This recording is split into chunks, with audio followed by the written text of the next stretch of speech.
Chapter 235. This was a strange article written by Mr. Zhao Yuanren, a famous linguist and the father of modern linguistics, in the 1930s in the United States. The original title of the article was The History of the Stone Chamber Poets Eating Lions. The full text was 94 words, later expanded to 103 words, including the title of the article, a total of 110 words. If it was read aloud in Mandarin, people who did not understand ancient Chinese would not be able to understand it at all. The reason was that modern Mandarin had lost the entering tone and voicing of ancient Chinese.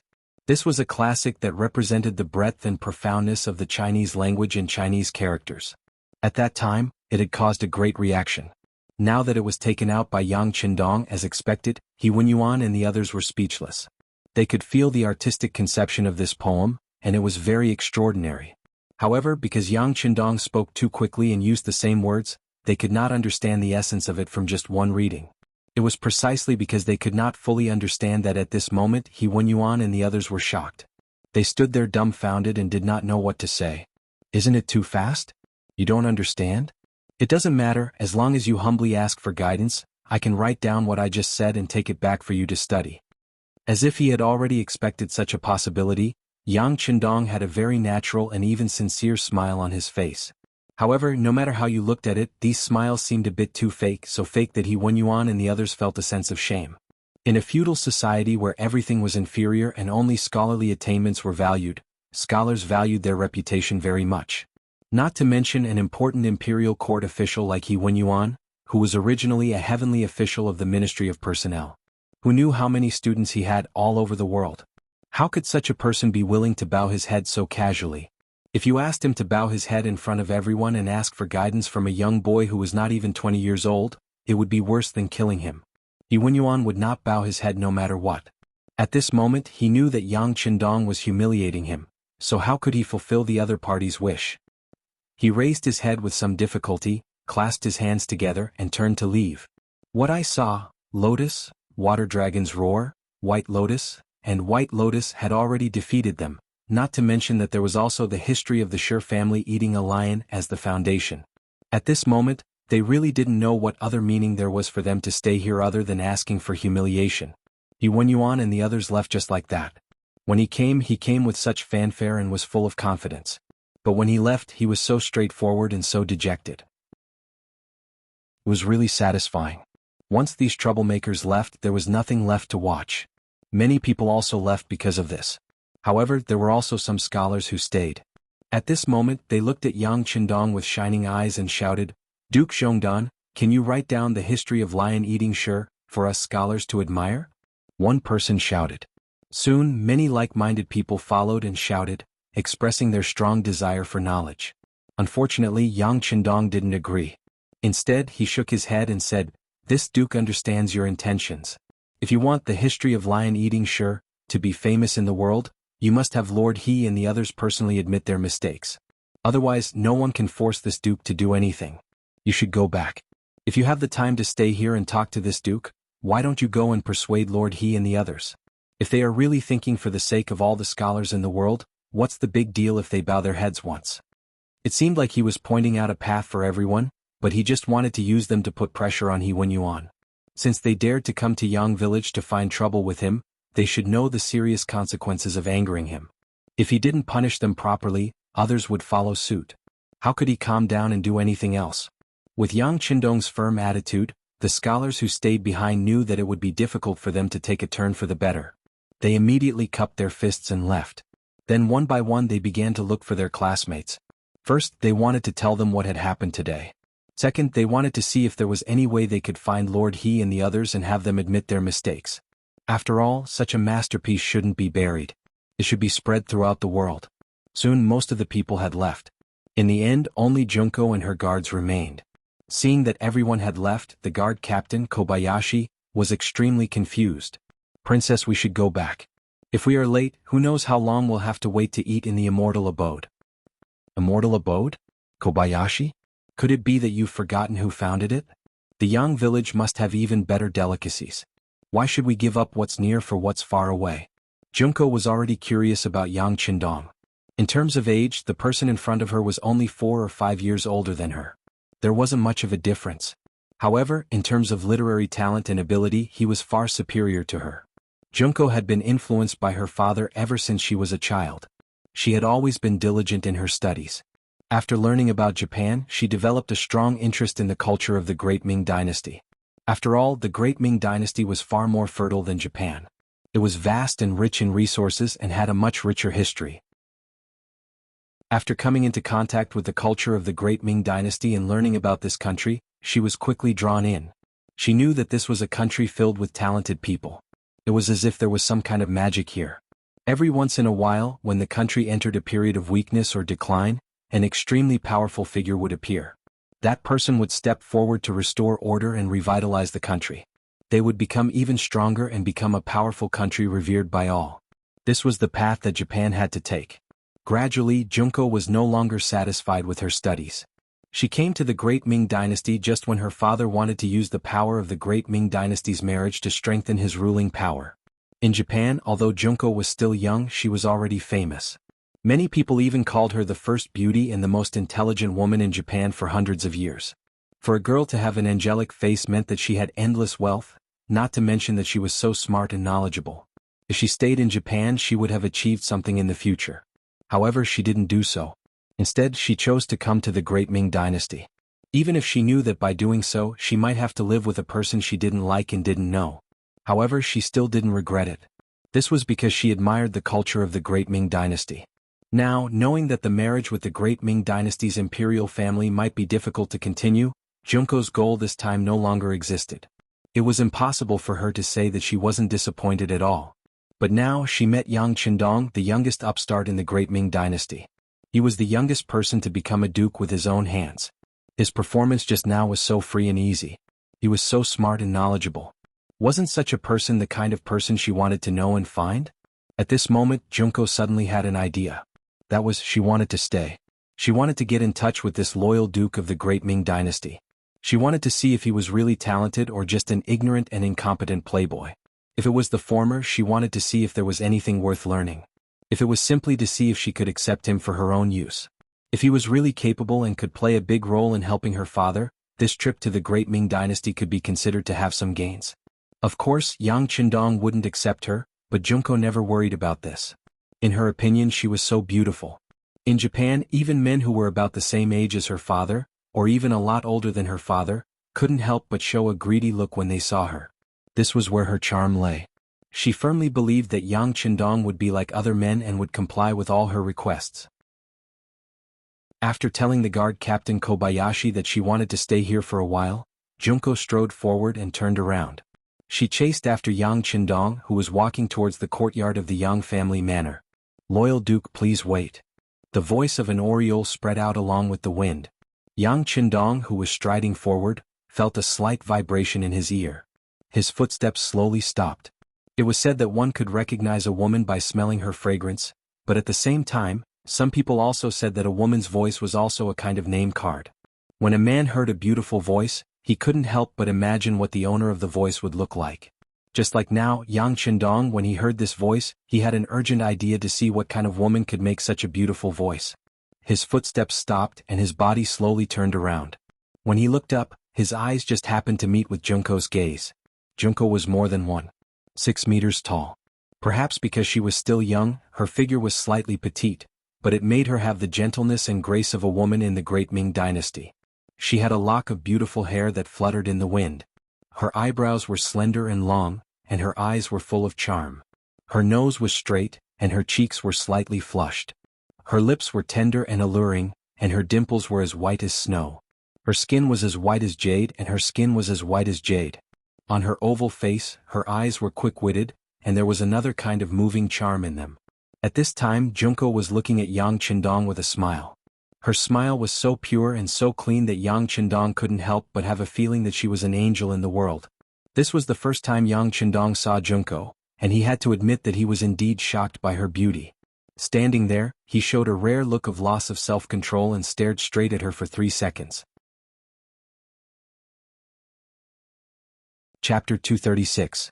Yang Qindong's performance fell into Junko's eyes, and she was very proud of herself. Appearance was her greatest weapon, and now it seemed that it was really effective. Presumably, no matter what kind of request she put forward next, this loyal duke of the great Ming dynasty would definitely not refuse. Junko's pride lasted for 3 seconds. When she wanted to see Yang Qindong's performance, to her disappointment, he actually returned to his previous indifferent smile. She felt that the absent-minded loyal duke just now was so unreal, as if she had imagined it. Who are you? Where are you from? While Junko was still in a daze, Yang Qindong had already asked her about her origin. The reason why he asked this question was also because of Yang Qindong's confidence. With the power of the Security Bureau, if there was really such a young and beautiful woman in the capital, it was impossible for them not to even mention it.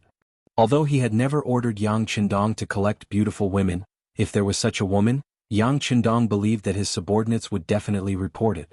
But there was no such report, so there could only be one answer: this woman did not belong to the capital. Junko had always regarded men as nothing, and except for her father, she rarely pretended to talk to men. But for some reason, when Yang Qindong asked her this question, she couldn't help but reveal her identity. She replied softly, "My name is Ohara Junko, and I am the Princess of Japan." But just after she said this, the captain of the guards, Kobayashi, whispered in disbelief, "Princess, be careful with your words." No wonder Kobayashi was so nervous. It was because Junko's identity had never been disclosed to the outside world. Even the Ministry of Rights of the Great Ming Dynasty did not know about her existence. But now she took the initiative to reveal it. No wonder he was so anxious. "I'm sorry, Kobayashi, I forgot myself." Junko, who heard the reminder, immediately blushed. She knew that she had made a mistake, and it was not a small mistake. She immediately whispered to Kobayashi in Japanese. The conversation between Kobayashi and Junko was in Japanese, and there was not much difference between it and the Japanese of the later generations. But in the relatively isolated Great Ming Dynasty, there were very few people who could really understand this language, and Yang Qindong was one of them. In his previous life he went to Japan to perform many tasks, so naturally he was very familiar with the language there. At this moment, he naturally heard the conversation between the master and servant. Although he understood it, the clever Yang Qindong still pretended that he didn't understand it, and even showed that he didn't understand anything. He didn't even clearly hear the first sentence of the identity introduction in Chinese.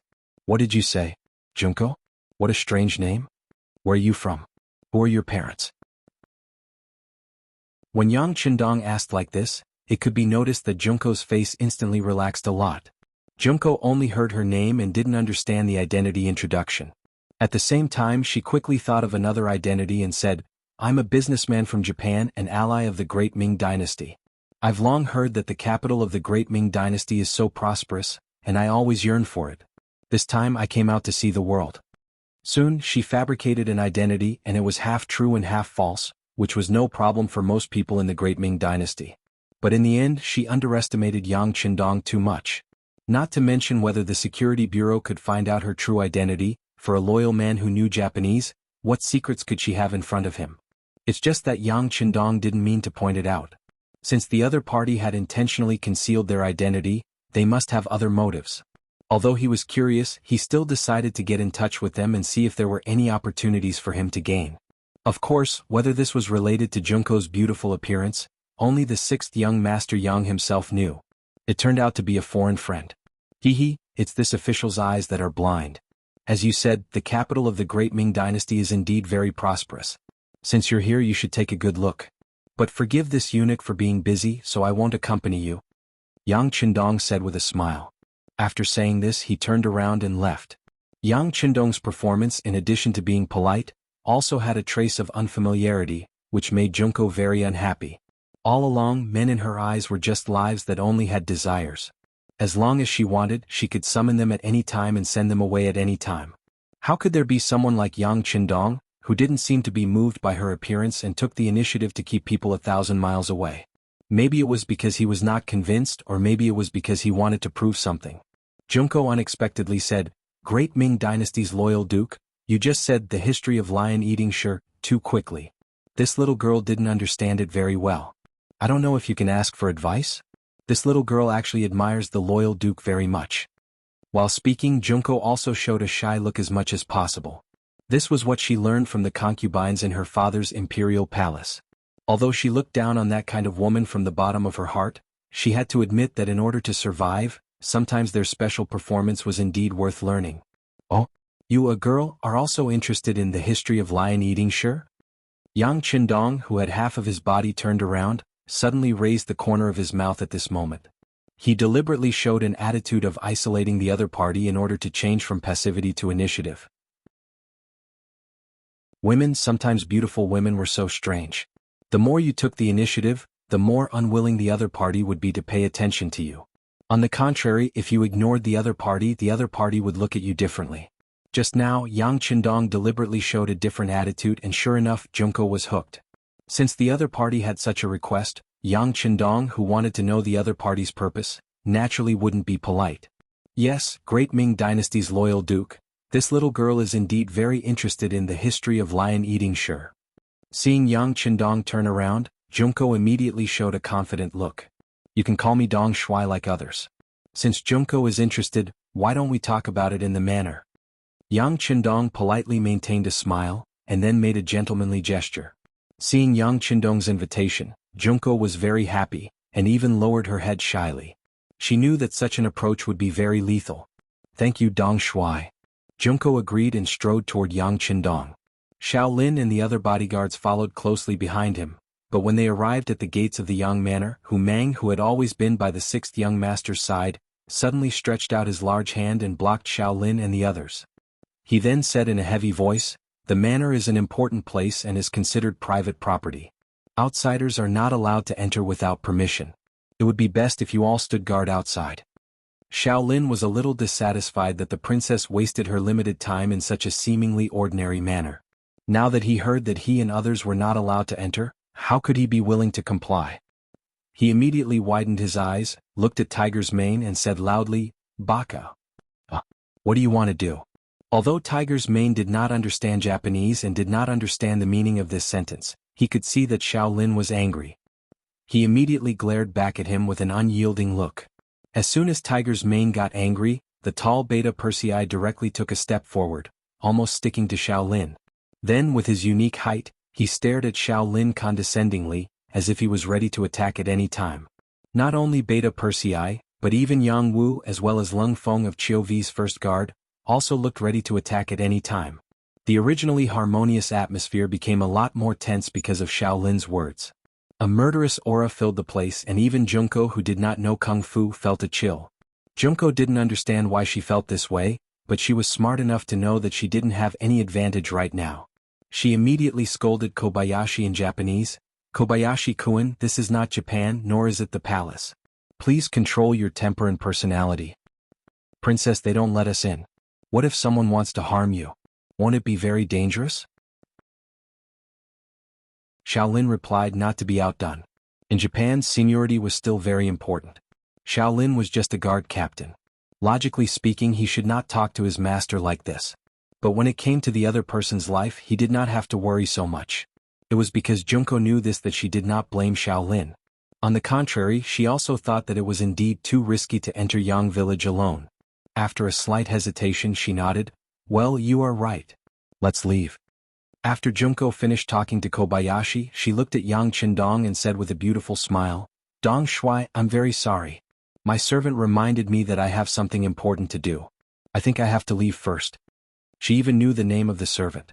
Yang Qindong was very interested in Junko. He was even more curious about her purpose in coming to the Great Ming Dynasty. That is really bad news.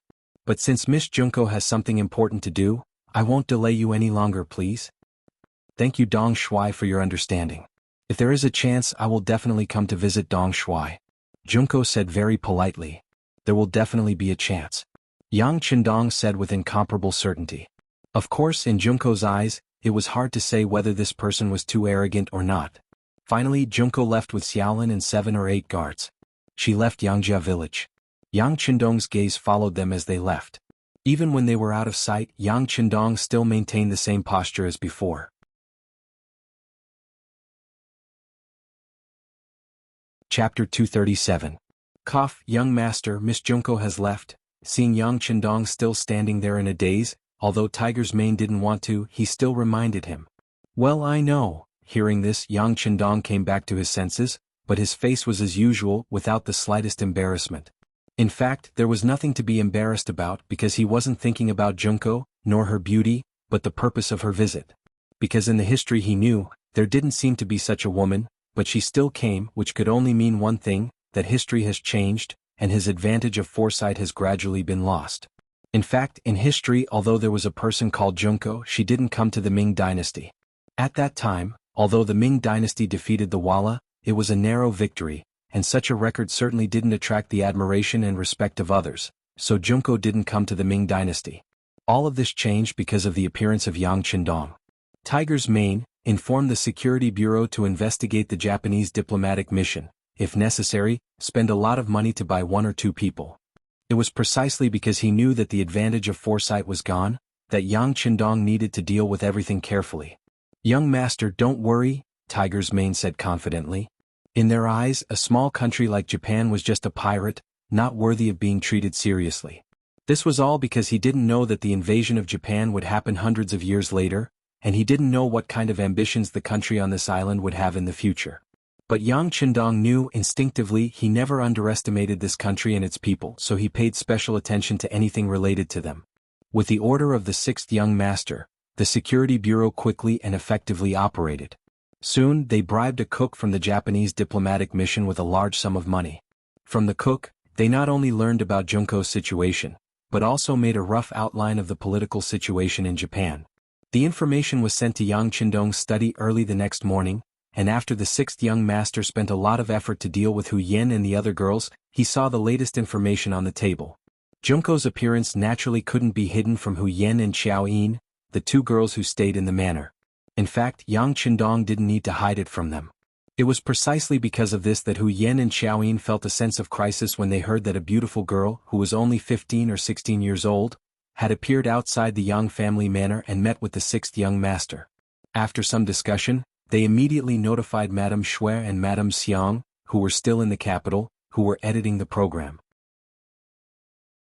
That night, they had a fierce battle with Yang Qindong, but the sixth young master, who was in peak condition, was not afraid of them, and just spent a little more time and effort to deal with them.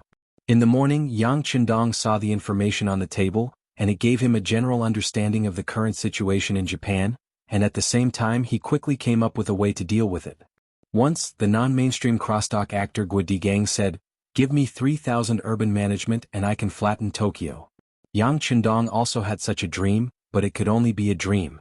Under the premise of world peace, such a dream was destined to be impossible and impossible to achieve. But now it was different.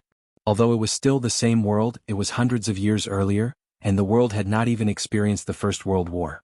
Some of the powerful countries in history were still in the early stages of development, and some, such as the United States, had not even appeared yet. With such a good opportunity, Yang Qindong would of course make the first move, and the so-called powerful countries could go to hell. There could only be one order in this world, and that was, the Han people were the masters, the Han people were the center, and the Han people's will was the world's will, and the Han people's thoughts were the world's thoughts. Since that was the case, there was no need for Japan to exist, and it was inevitable to understand them in advance. Yang Qindong also thought about this problem when he had nothing to do. Japan was different from some Western countries, and they actually had some relations with the Han people. Some people even said that Japan was a branch of the Han people, and there was a basis for it. Although it was not accepted by the world, one thing was true, and that was, other than the language, the Japanese looked the most similar to the Han people. Should such a country be completely destroyed or assimilated for his own use? If it was the latter, what should he do? Junko's appearance was an opportunity to let Yang Qindong see the opportunity to break the fortress from the inside. "Come on," inform Yang-san, "let him spread the news and do it like this." Calling Tiger's Mane in front of him, Yang Qindong whispered. In a medium-sized inn in the capital, Junko had just woken up, but looking at her state, it was obvious that she did not sleep well last night. After coming out of the Yang village, Junko did not idle, but did a lot of work in understanding. But the more she did so, the more Yang Qindong's name lingered in her mind. Previously, she only knew that the army that defeated the Walla was led by a loyal duke of the great Ming Dynasty. In the future, it was just a matter of relying on the strength of the army and the number of people to win. But after yesterday's trip to Yang village, Junko had a certain understanding of him. She realized how young and talented this Duke of Loyalty was, and how he managed to achieve what he had today. Yang Bao, Immortal Abode, Heaven Beyond Heaven, Yang Family Bank, and Yang Family Bank, one after another, especially the most mysterious mercenary group, When all this information was gathered in front of Junko, she could not even look down on this person. "Princess, what's wrong? Did you not sleep well last night?" Captain Kobayashi walked into the room at this time, and when he saw Junko's slightly haggard appearance, he immediately asked with a face full of surprise. Kobayashi was secretly happy to accept the task of protecting Junko. He was also a man, and a young man at that, so he naturally liked Junko's appearance very much. But he was very clear about the difference between his identity and the princess's. It was impossible to be together, but being able to have close contact with her, how could it not be a kind of satisfaction? Therefore, in his heart, Kobayashi cared a lot about Junko. Seeing that the princess seemed to be in a bad mood, he naturally turned pale with fright. "It's nothing, Kobayashi. I just miss my imperial father a little. By the way, I'll have to trouble you to collect information about this loyal duke. The more the better, and the more detailed the better. Please." Junko forced a charming smile and said to Kobayashi, "Hi, please rest assured, princess. I will do it immediately." Kobayashi saw that the princess was so happy with him, and was naturally very happy. He immediately agreed and turned around to carry out the task. But what Kobayashi did not know was that not long after he left, the Japanese diplomatic mission arrived in the vicinity of the inn and began to investigate. This time, the Japanese diplomatic mission sent a lot of people, and many of them were representatives of merchants. They wanted to investigate the Great Ming Dynasty's market and see if there was any possibility of further trade relations.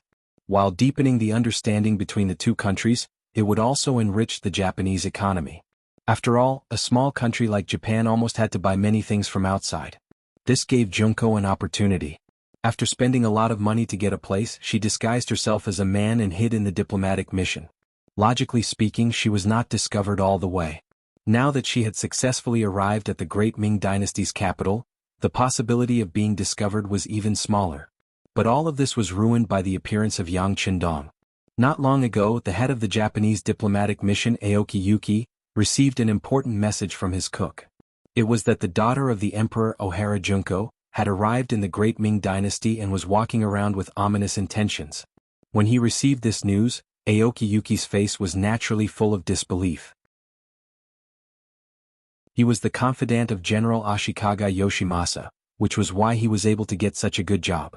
But if he let the general know that the princess was also in the diplomatic mission and was in contact with the higher-ups of the Great Ming Dynasty, his life would be in danger. Therefore, regardless of whether the news was true or false, Aoki Yuki had to investigate the matter clearly. If he believed that Princess Junko was really in the Great Ming Dynasty, then there was no need to say anything. He had to kill her. First, to eliminate future troubles, and second, to create a gap between the Great Ming Dynasty and the Emperor of the Great Ming Dynasty. If there was a murder case, it would be even more difficult to unite them. The Emperor would have to rely on the power of General Ashikaga Yoshimasa. Only in this way could the general's position be unshakable. Aoki Yuki made a decision and immediately called his guard Iwai Shang to report the news. At the same time, he also ordered an investigation. If the situation was true, he could deal with it on the spot. After receiving the order, Iwai Shang brought people to the inn. After investigating, they really found out that Junko was in the inn. While Iwai Shang was shocked, he reported the news to the higher-ups and informed the head of the diplomatic mission, Aoki Yuki.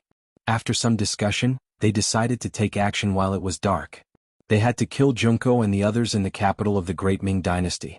Through the cook who was bribed with money and the observation of the Security Bureau's spies, Yang Qindong easily determined the decision and mission of the Japanese diplomatic mission.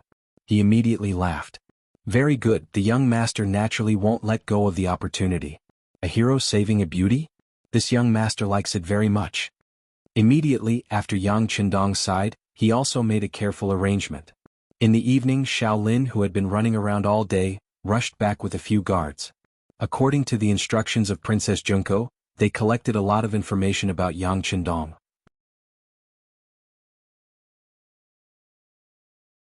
Chapter 238. Speaking of which, this truly wasn't that difficult of a task, because any random person from the streets of the capital would be able to tell one some stories about the Dong Shui. Bringing a lot of information back to the inn, Kobayashi handed it over to Junko. When he saw the happy expression on her face, he felt that his efforts today weren't in vain. Only now did he have time to eat something to fill his stomach. Just as Kobayashi was about to start eating, a trusted guard came in from outside the door. "Captain, the situation outside doesn't seem right. I keep feeling that there is a pair of eyes watching us in the dark. What? Throwing away the food in his hand, Kobayashi turned around and looked at the guard who came to report the news with a shocked face. He believed in the ability of his subordinates, and there were some things that he wouldn't say casually. Even if he said it, he should be able to find something. At this moment he didn't want to eat anymore. Instead, he turned around and walked out of the kitchen, went to a corner of the small courtyard, and began to close his eyes and sense. Kobayashi was originally a guard of the royal family. Because of his outstanding performance, he was arranged to protect the safety of Princess Junko. His strength wasn't weak and he even came from a ninja family. It was precisely because of this that he quickly sensed something different and a vague sense of danger. Ninjas sometimes have a very strong sixth sense and a Kagami and the others aren't that strong, so Kobayashi quickly felt the danger. When he learned that he was being watched, Kobayashi didn't panic. This was originally within his expectations. With so many people and the princess was so beautiful, it was difficult not to be discovered, but he didn't expect it to be so fast. It was precisely because he was prepared that Kobayashi calmly came to the young master's room. At this time, Junko was looking down at some information about Yang Qindong. When she saw the guard captain suddenly appear, she was a little surprised. Kobayashi? Don't you need to rest? Why are you here? We don't need you now, go rest. Princess, we've been discovered. There are many unfamiliar faces outside the inn. It's very likely that they were sent by Ambassador Aoki. I think we need to move. Xiao Lin said in a slightly anxious voice, his eyes filled with determination. Junko was like a goddess in Kobayashi's eyes. As long as he was still alive, he would never let anyone hurt the princess. He swore. What? Junko said in Japanese in surprise, and then a hint of nervousness appeared on her face. Originally, according to Junko's plan, the danger was only on the voyage from Japan to the Great Ming Dynasty.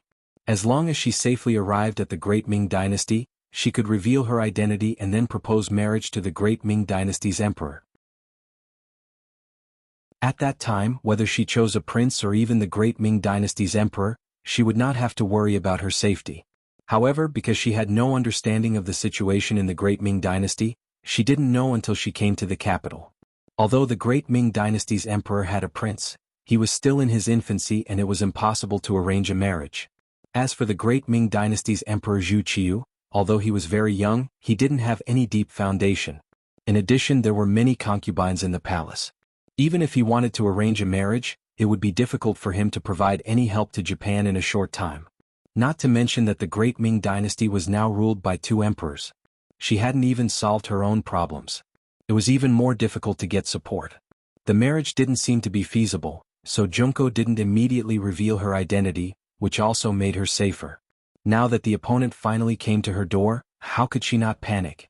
Kobayashi, where are we going? After the panic, Junko pretended to be calm and said. After all, she was only a little girl less than 16 years old. Although she was born noble and very beautiful, when it came to facing a real sword, she was afraid that she didn't have any more experience than others. Kobayashi doesn't know. He shook his head very honestly. Princess, you can choose to reveal your identity and marry the Great Ming Dynasty's emperor as a concubine, or we can kill our way out of the capital, find a place with a coastline and find a boat to return home. Although Kobayashi was confident in his own strength, he only had 8 guards with him this time, and the disadvantage in numbers was his shortcoming. He knew very well that Aoki Yuki, as an ambassador, was leading a team of nearly 500 people. Among them there were more than 300 soldiers who could fight. He didn't have much confidence in ensuring Naoki's safety in a battle of 8 against 300 people.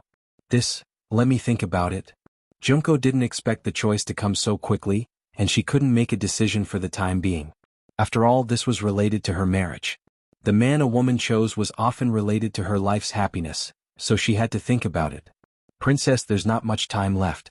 Please make a decision as soon as possible. I'll go out and take a look.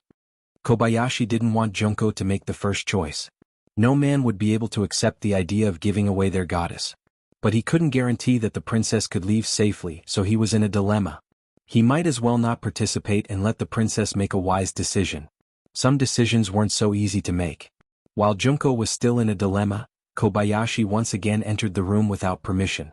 This time, his face became much more serious.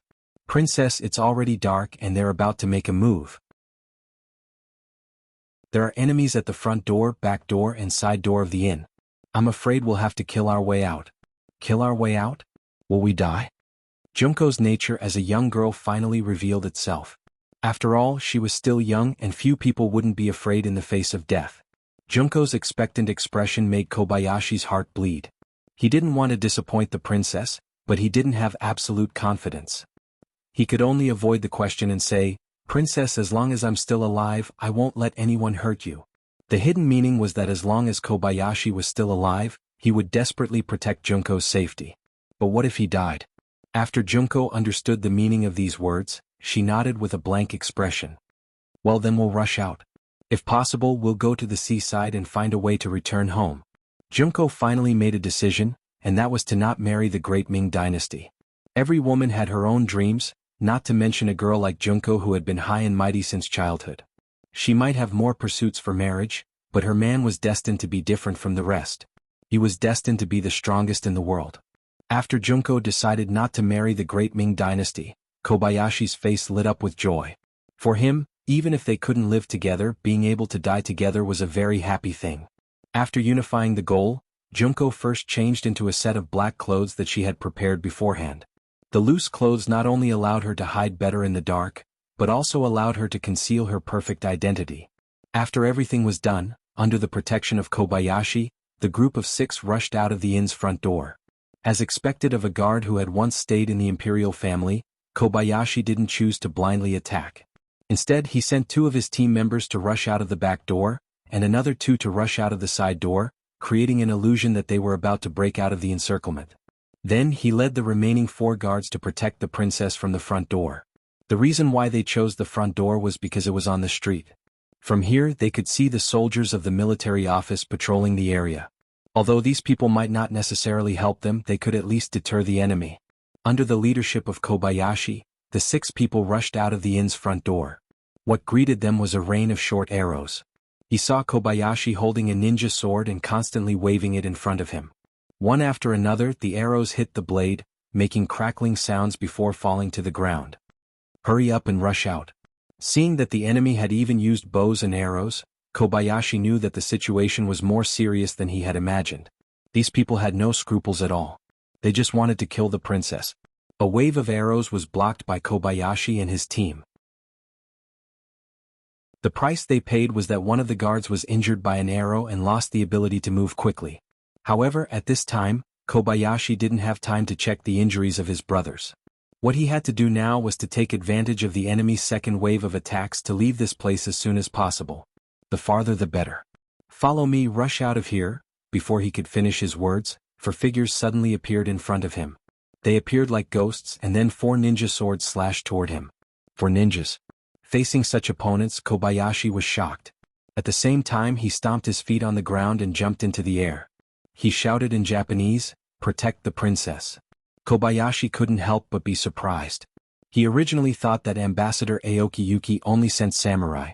Although they were difficult to deal with, they still had a chance of survival. But now, seeing ninjas who were famous for being good at assassination, he knew that this time he was afraid that things were not looking good for him. Although the strength of the 4 ninjas was not as good as his, after all, there were too many opponents. If it was just to protect himself or even escape, Kobayashi still had some confidence, but his duty was to protect the princess, which was very difficult to accomplish. Kobayashi, who was in the air, quickly flashed through his mind, but at the same time his empty left hand was not idle. When he reached into his pocket and took out a few ninja darts in his hand. Swish! With a wave of his left hand, the darts were thrown out with great force. They flew straight toward the 4 ninjas who were chasing after him. Kobayashi, whose strength was far higher than ordinary people, successfully pierced the throat of a ninja. One of the 4 opponents was killed. However, Kobayashi was not happy at all, because he had noticed that the 3 men who were protecting the princess had been surrounded by a group of black-clothed samurai. The princess, who was surrounded in the middle, was pale. She was like a small boat in the sea which could capsize at any time.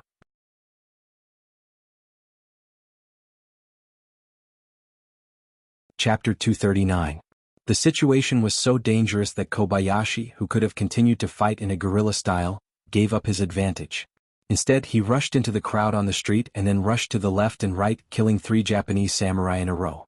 Kobayashi's speed was very fast, and his sword moves were also very strange. Coupled with his unpredictable movements, it would take a lot of effort for anyone to kill him. Unfortunately, his mission was to protect Princess Junko. For this purpose he had no choice but to give up his advantage. He turned around and rushed into the crowd, waving his sword and slashing.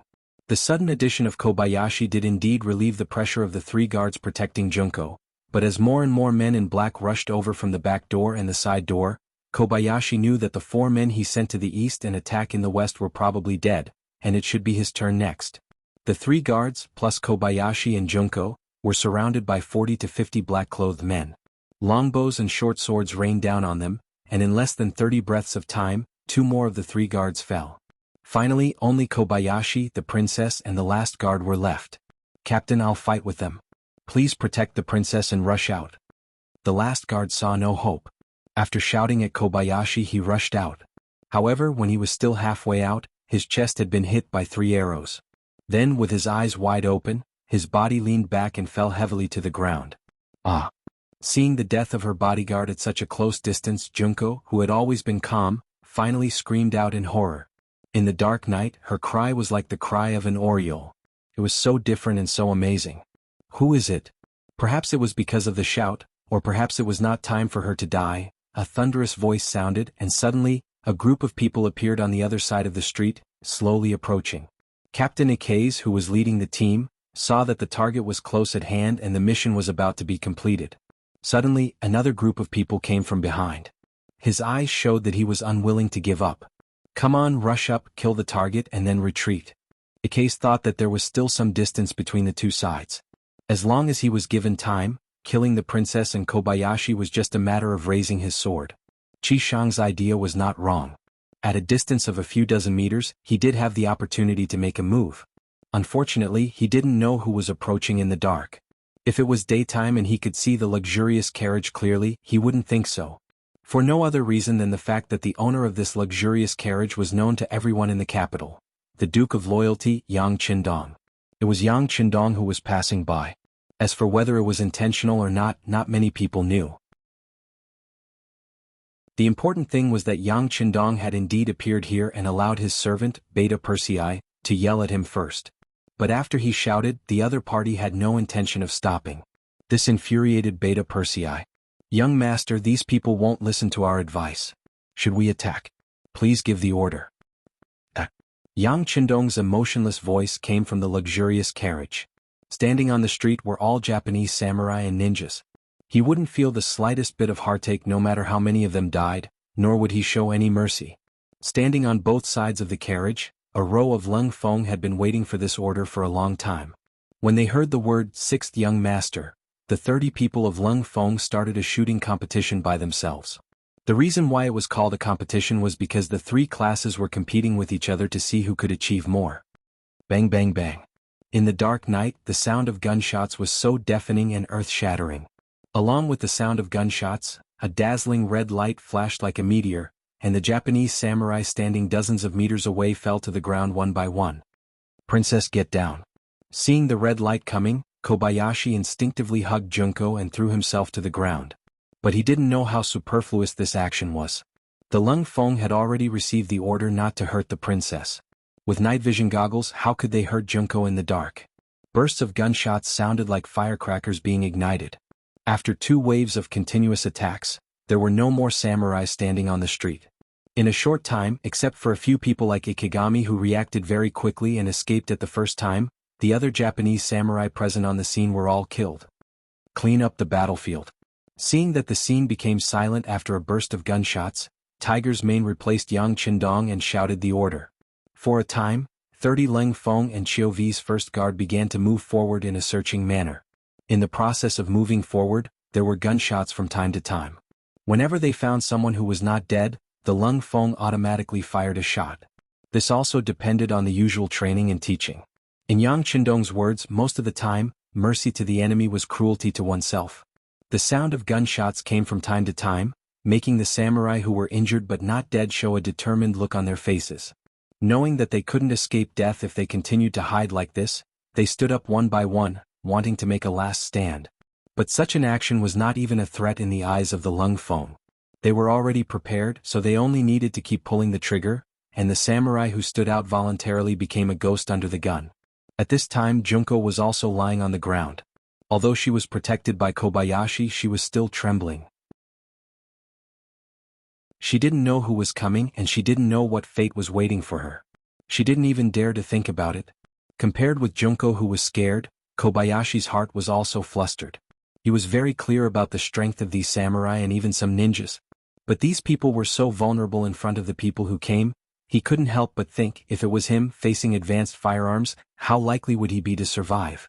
While he was still comparing in his heart, the footsteps were getting closer and closer, and when they were about to reach him, Kobayashi finally couldn't help but shout in somewhat awkward Chinese, "Don't kill us, we surrender." It was very difficult to make a samurai, a ninja of the Japanese imperial family, shout out surrender, and this was equivalent to Kobayashi cutting off his own path as a samurai. But for the sake of the princess under him, he made this decision resolutely. Kobayashi's sudden shout attracted the attention of the 5 Lung Feng with guns. In fact, they have been paying attention to the movements here for a long time. Even if Kobayashi didn't shout, they would soon find this place. Shouting was just a way to reveal their position in advance. As if to prove that he didn't want to kill, after Kobayashi shouted, he took the initiative to throw the ninja sword in his hand to the ground, then stood up with his hands on his head. "Don't kill us, we are also victims." "Yes, we are victims." As Kobayashi stood up, Junko was also liberated, and naturally stood up, and imitated Kobayashi, holding his head with both hands with a pitiful expression. "Bring them to the young master." Seeing that the princess appeared, safe and sound, Tiger's man, who was in charge of commanding the battle, was relieved, and then took the initiative to step forward, leading Junko and Kobayashi to the side of the luxurious carriage. Kobayashi was naturally specially treated, and he was stopped a dozen meters away from the carriage. But this time, in the face of dozens of black muzzles, he became very obedient. Junko, who followed Tiger's man, smoothly came to the side of the carriage, and saw the scene of the carriage curtain being lifted, revealing the young and confident face of Yang Qindong. "It turned out to be Miss Junko, we are really fated." Yang Qindong slightly raised the corner of his mouth, revealing a faint smile while looking at Junko. Junko didn't expect that the person turned out to be Yang Qindong, but since it was an acquaintance, of course, it couldn't be better. She immediately exclaimed, "Dong Shuai, someone wants to kill me, please save me." "Who did such a beautiful Junko offend? Why did you make such a big fuss?" Yang Qindong didn't say whether he wanted to save them or not. Instead, he looked like he wanted to know the reason. Junko didn't want to expose her identity too early. After all, she didn't know Yang Qindong, and if she exposed her identity, what would she do if he used it to threaten her father? But now that she needed his help, how could she explain the situation in front of her? Junko was still struggling whether to tell her true identity in order to answer Dong Shuai's question. At the other end of the street, there was a burst of dense and complicated footsteps. Hearing the footsteps, Junko's face was once again filled with fear. Yang Qindong, on the other hand, seemed to have expected all of this, and didn't show the slightest surprise. Instead, he showed a warm smile to Junko. "Well, you get on the carriage first. And that guy called Little Lin, take off his black clothes and change into our clothes." Junko's small hand was grasped by Yang Qindong's big hand, and pulled into the carriage. Perhaps because the force was too great, she lost control for a moment and directly rushed forward, until she hit Yang Qindong's broad arms. Only then did she stop. Suddenly being held in Yang Qindong's arms, her nose could smell the strong smell of male hormones. For a moment, Junko was so frightened by the sudden change in front of her that she didn't dare to move. Don't look at how confident she was in front of men, but it was the first time for her to be so close to the opposite sex. Even her father didn't hold her like this. Now, feeling the strong heartbeat in Yang Qindong's chest, she was intoxicated for a moment.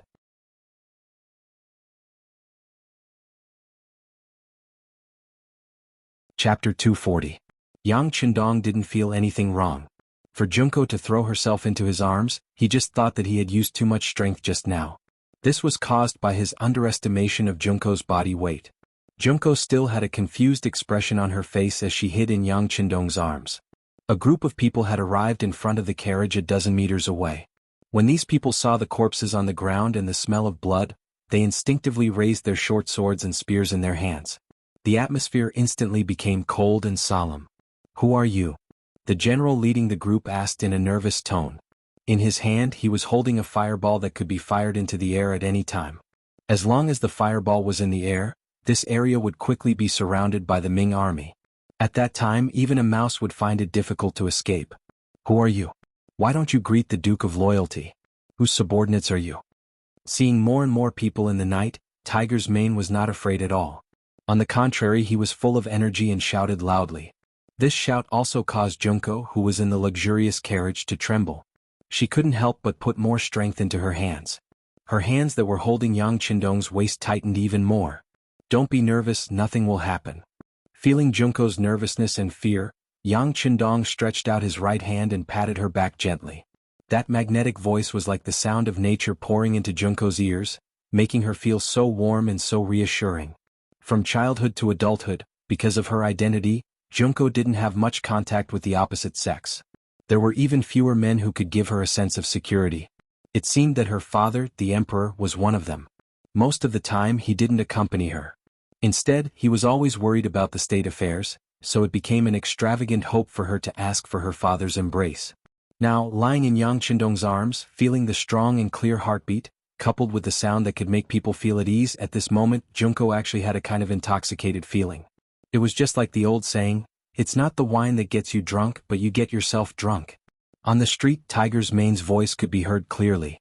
The soldiers of the warden's office, who had been somewhat nervous and ready to fight at any moment, quickly dispersed when they heard that the person opposite them was the Duke of Loyalty. The leading general knelt on the ground and said in an excited voice, I am a subordinate of the 5 cities military division Sun Piang. Greetings, Duke of Loyalty. Greetings, Duke of Loyalty and Courage. Hundreds of soldiers from the warden's office of the 5 cities followed their general and knelt on the ground, shouting loudly. After defeating Walla twice in a row, the Duke of Loyalty had been given the title of War God in the warden's office of the 5 cities. Everyone respected Yojia. Now that they knew that the one who came was the War God, who would dare to have the thought of using swords and spears? Although there were many people, just the title of the Duke of Loyalty and Courage was enough to make them all kneel on the ground. This scene was seen by Junko, who had already lifted the curtain of the sedan. This scene immediately stimulated the depths of her heart and made her more interested in Yang Qindong. So it's Sun Piang's subordinates. You are all on the same side. Get up. Yang Qindong, who was sitting in the carriage, said in a clear voice. Then he said, Tiger's Mane, stay here and deal with the matter here. Find out who attacked me and be sure to give an explanation. The rest of you will follow me back to Yang Village. Don't worry, Duke. Tiger's Mane bowed with his fists clasped. When he raised his head, he gave Yang Qindong a look of understanding. Obviously, he had understood the meaning of the young master. That was, he wanted to use this opportunity to make trouble and teach these people who killed Junko a lesson. Farewell, Duke of Loyalty and Courage. Hundreds of soldiers of the warden's office of the 5 cities had just gotten up. When they saw that Yang Qindong was about to leave, they immediately knelt on the ground again and said in unison. Under the gaze of the great Ming Dynasty soldiers, Yang Qindong's luxurious carriage drove out of the capital under the protection of the First Guard and Lung Feng. It went straight to the Yang village 15 miles south of the city. When the carriage left the capital, the originally dark carriage suddenly lit up. The lantern in the carriage was lit. Junko also left Yang Qindong's arms with a red face. At this time she finally had a chance to look around. When she saw that the carriage was so spacious that there was no problem for her to lie down here, she couldn't help but widen her eyes in surprise. As a princess, she had seen more than the average person since she was a child. It was not that she had never seen a spacious carriage, but it was the first time that she had seen such a spacious carriage, especially one that moved so steadily without any bumps. Of course, she didn't know that the bottom of the carriage was installed with a shock absorption system. The wheels were not ordinary wooden wheels but were replaced with tires. It could be said that for the sake of comfort, many things in the large warehouse were used. This was why it could be so spacious and stable. Of course, there was only one such carriage in the entire Great Ming Dynasty. Even the emperor didn't have one. He looked around curiously. After a while he finally got a general idea of the place. Then he noticed that Yang Qindong was staring at him. He immediately lowered his head and said embarrassedly, Sorry, I'm really ignorant. I've made a fool of myself in front of Dong Shuai. What? Anyone who enters the carriage for the first time will be like this. It's not strange. Yang Qindong shook his head and said indifferently. What? Did a lot of people enter the carriage? I don't know who they are. Junko asked curiously, but she was afraid that only she knew what she was thinking. There are several people. My 4 wives have stayed here before and my 7th sister. Yang Qindong seemed to think for a moment and then answered unhurriedly. When she heard Yang Qindong say that he already had 4 wives, Junko's eyes showed a trace of struggle. She seemed to be entangled with something, but her good psychological quality made her quickly return to normal. Is that so? Dong Shuai already has 4 wives. It's really enviable. Haha, that's not bad. Many people say the same thing. Yang Qindong laughed as if having 4 wives was something to be proud of. After laughing, he asked curiously, Miss Junko, I saved you today. Can you tell me why those people wanted to kill you? Didn't I say it before? I was born in a merchant family and these people came for money. Fortunately, Dong Shuai passed by here and saved this little girl's life. Junko didn't even blink when she lied. She just opened her mouth. All of this was something she had thought out after entering the carriage. Before she had a complete understanding of Yang Qindong, she would not easily reveal her identity. So that's how it is. In that case, those killers were killed by my servants and guards. You should be safe now, so it's better to say goodbye. Yang Qindong saw that Junko didn't speak the truth, so he didn't point it out, but said very casually. It was as if saving her was really a casual thing for him. Yang Qindong's sudden words suddenly made Junko's face change. Just a moment ago, she was thinking about how to get out of this carriage and leave Yang Qindong. She didn't believe that a person who could marry 4 wives could ignore her beauty. But before she could say anything, he took the initiative to ask her to leave. She achieved her goal so easily, which made Junko somewhat uncomfortable and gave birth to another idea. This was the wilderness. If she got off the carriage, where would she go? If the killers were following her, they wouldn't be so lucky to meet Yang Qindong. Since it was dangerous to leave here, why not follow Yang Qindong back to the Yang family manor? Although there might be other dangers, it was better than losing one's life. Thinking that Yang Qindong was a loyal duke of the great Ming Dynasty, he shouldn't do things that were difficult for her. Junko instantly made a decision. When she looked at the 6th young master, there was a trace of obvious gentleness in her eyes. Dong Shuai, this little girl is alone. You can't really leave me here. It's so dark outside, I will be scared. How can you be alone? Don't you have a guard? You can rest assured that I will leave him to protect you. Yang Qindong pretended to be puzzled and said. Hearing that Yang Qindong misunderstood her meaning, Junko was ashamed and angry at his ignorance, but she still continued to explain. Dong Shuai, Junko didn't mean that. I mean, it's dark outside, I will be scared. It's better to let me rest in the Yang family manor for a night. It won't be too late to continue tomorrow. You want to go back to the Yang family manor with me? It's just that my 2 wives are in the manor. I'm afraid it's not easy to explain. Yang Qindong saw that the little white rabbit had entered the wolf's den, and while he was very proud, he pretended to be very embarrassed and said. Hearing that he was comparing her with his wives, Junko was angry. Who do you think I am to you? Moreover, it was disgraceful to be a concubine as a princess. But thinking that she needed his help, she had to pull a long face and said in a provocative tone. What's wrong? The elegant and talented Dong Shuai is actually so afraid of his wife? Not afraid. Yang Qindong shook his head. It's respect. Forget it, it's really dark outside. It's really inappropriate to leave a little girl like you here. Then come back to the manor with me. But remember, you have to leave after breakfast tomorrow morning. Do you understand? Seeing that Yang Qindong agreed, Junko didn't have any psychological burden to stay in the Yang family manor for a night. She quickly nodded. Okay, I'll stay for a night.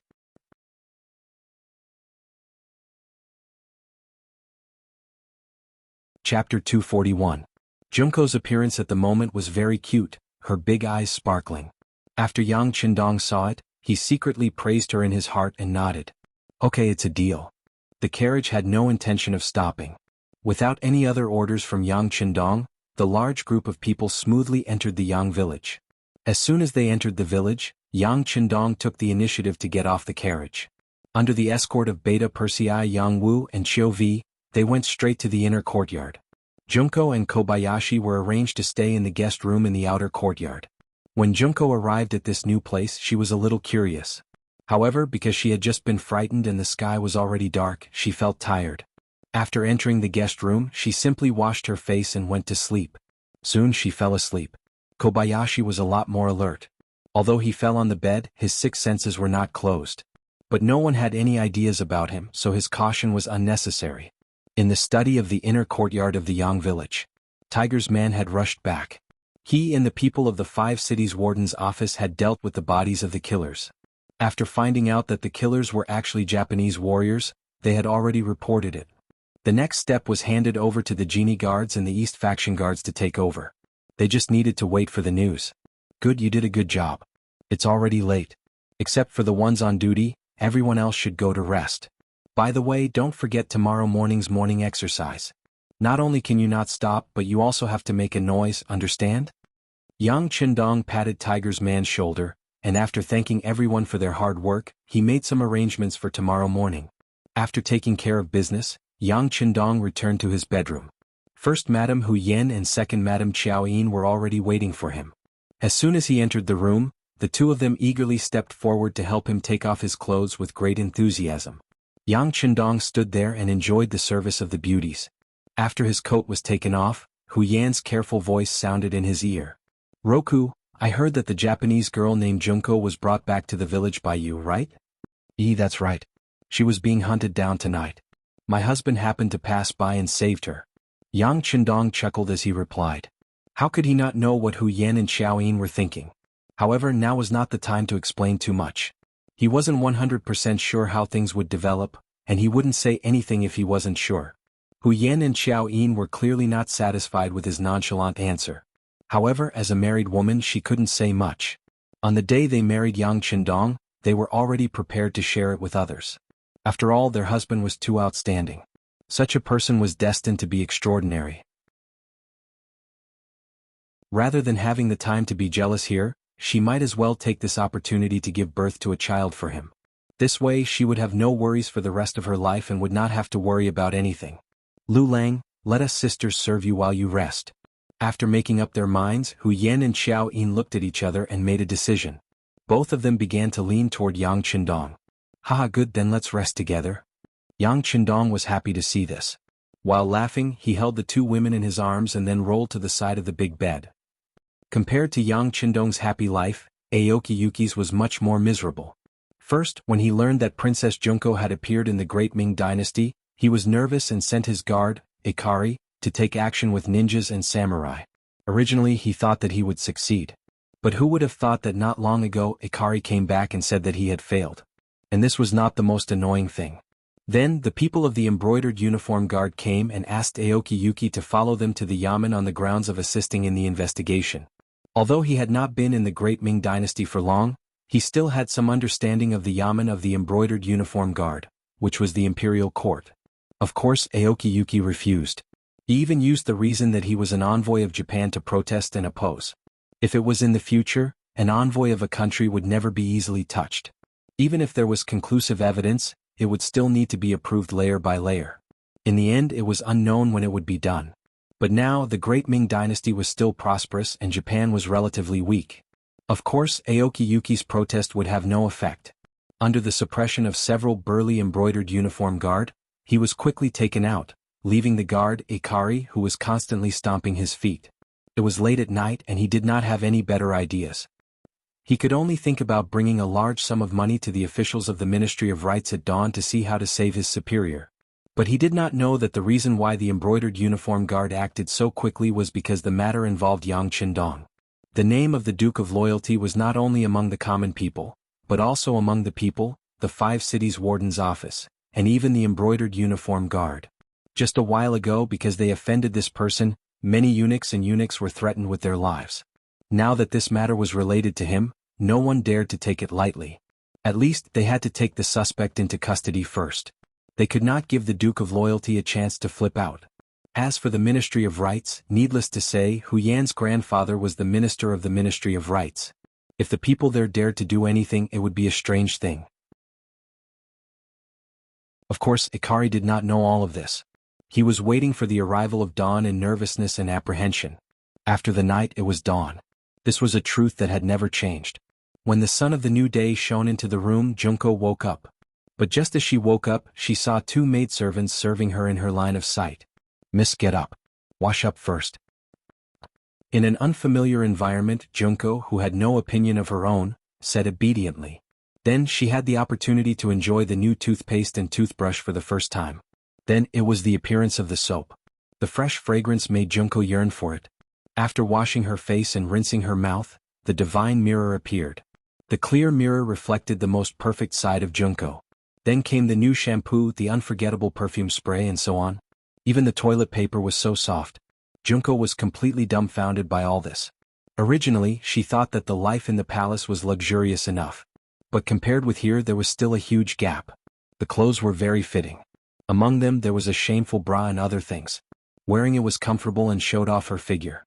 It could be said that it was an eye-opener for Junko. She felt that her whole person was completely changed. Along with the arrival of breakfast, the delicious food made Junko eat until she was full. She felt that the amount of food she had eaten in a day was not as much as the amount of food she had eaten today. She changed her clothes and ate until she was full. With a satisfied mood, Junko walked out of the room and came to the courtyard. Then she saw a scene that she would never forget for the rest of her life.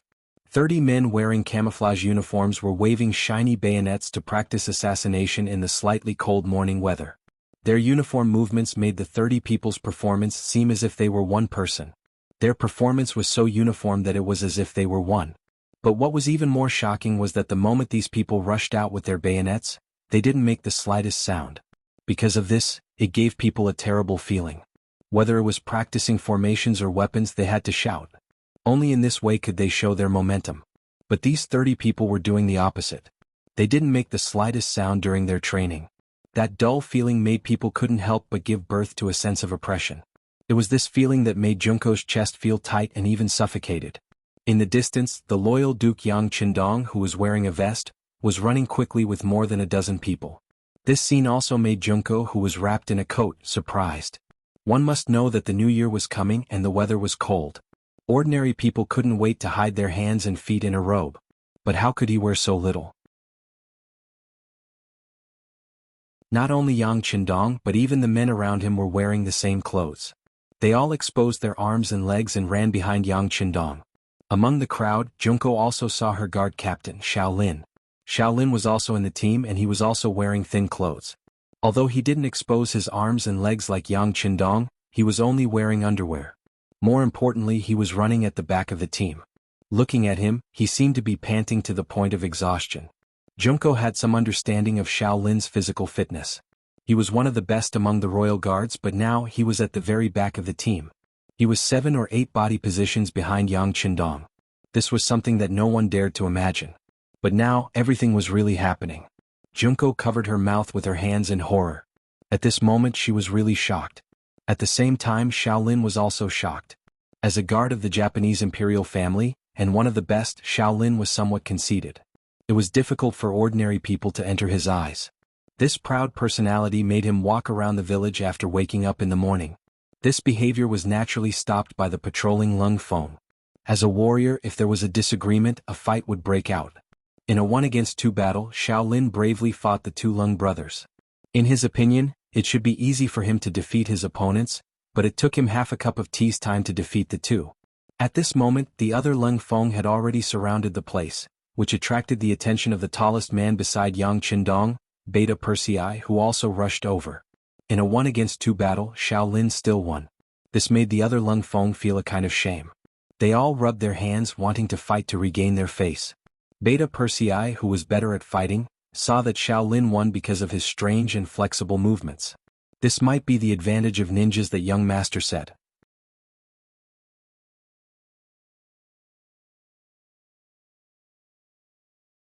Chapter 242. His nimble movements often prevented the Lung Feng's close-range attacks from touching him. How were they going to fight this battle? Of course, this did not mean that the Lung Feng would not be Shaolin's opponent in a real fight. If they fought with their lives on the line, as long as one of them kept the opponent occupied, they could still create an opportunity for the other comrade to kill. Not to mention, when they fought with their lives on the line, would Shaolin be able to pass through the rain of bullets and reach Lung Feng? But no matter what, Shaolin had won. Beta Persei took a big step forward. "You're not bad, but I don't know if you dare to fight me.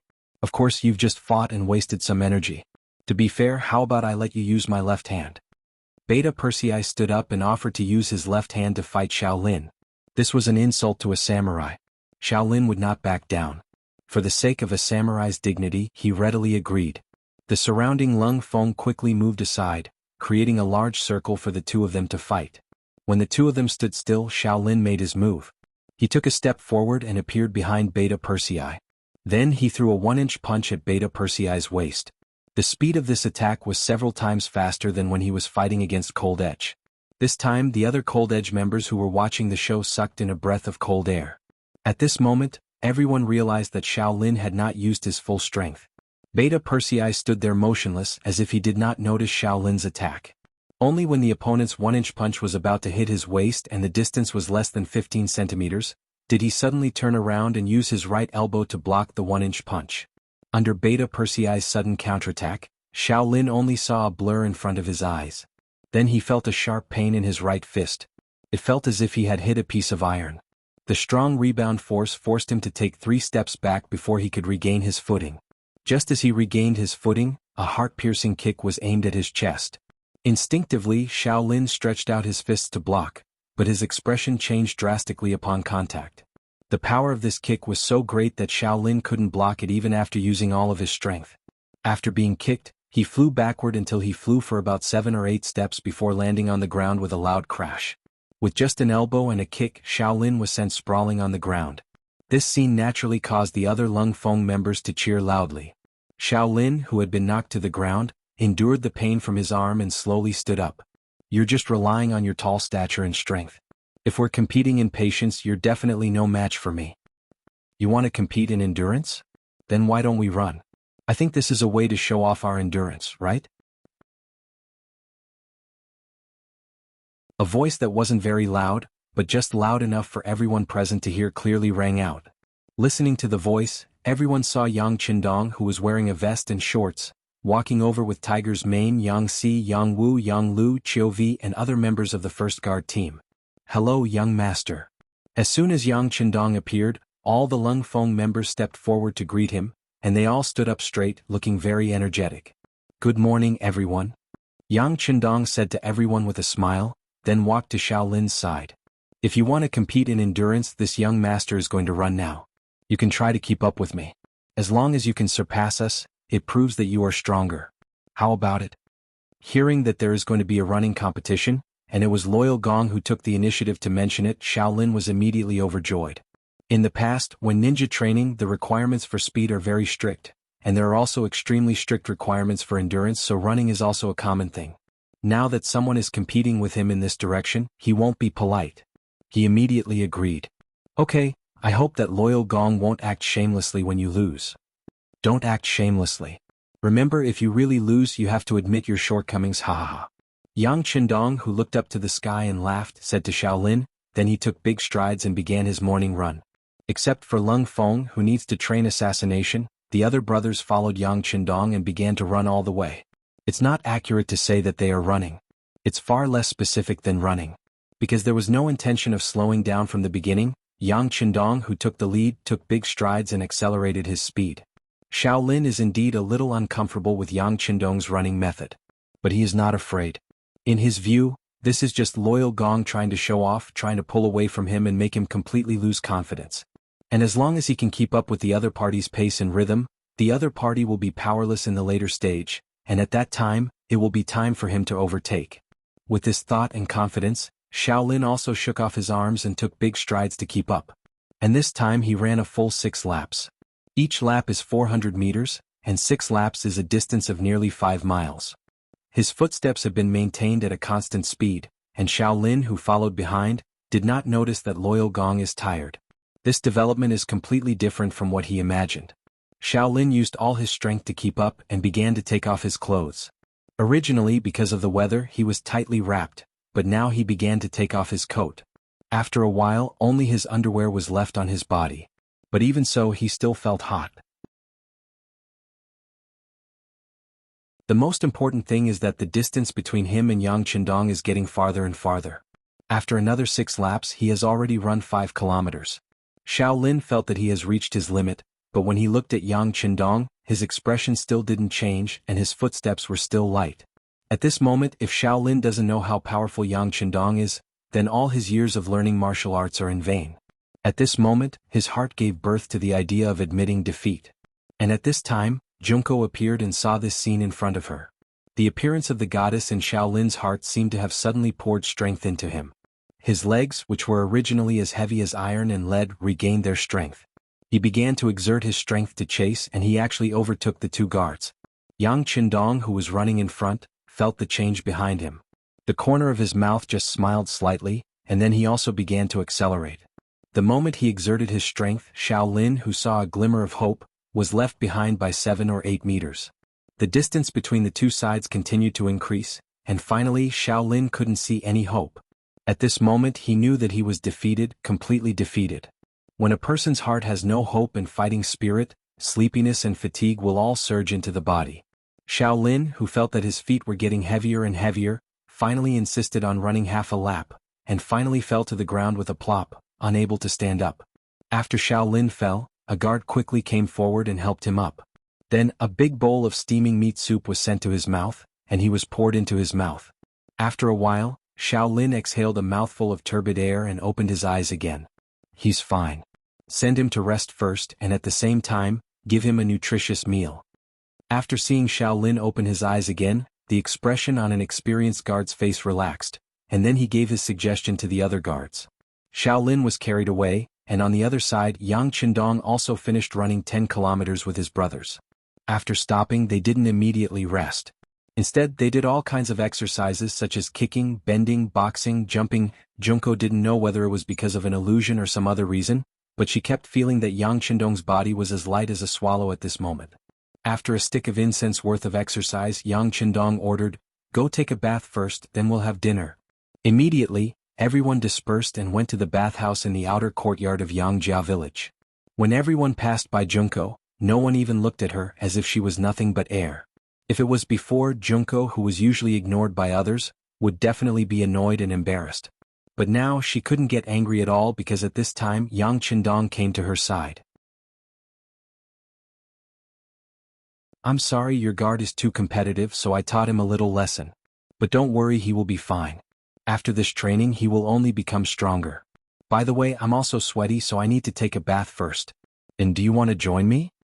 When he said the last sentence, Yang Qindong's eyes had a trace of a naughty smile. Junko, who was teased by his words, immediately blushed and quickly lowered her head. After a long time she said, "Who wants to take a bath with you?" After saying this, when she looked up, she found that Yang Qindong had already disappeared, only leaving a heavy masculine scent in the air. But for some reason Junko didn't feel a trace of disgust, and the appearance of Yang Qindong's strong body when he was running just now flashed in her mind. In just one morning she had seen too many things that she had never seen before. Not to mention the countless strange things, even her guard captain, Kobayashi, was called a weakling by Yang Qindong's words. All of this subverted Junko's previous understanding, making her curious about the Yangjia village. "I'm going to stay here and see what secrets there are." It was as if he had made a big decision and found a reasonable excuse for himself to stay. After stomping her feet, Junko turned and walked into the courtyard. When Junko came here, all the people who had just been training had changed into new clothes and were eating meat and drinking soup. The fragrance was overflowing, making Junko, who had just eaten breakfast, unconsciously felt hungry again. But after all, she was a girl and she paid great attention to her figure, so this gluttonous person didn't do anything to her. And it was in this crowd that she saw Yang Qindong, who had changed into a green robe. She saw him eating meat and drinking soup with his subordinates.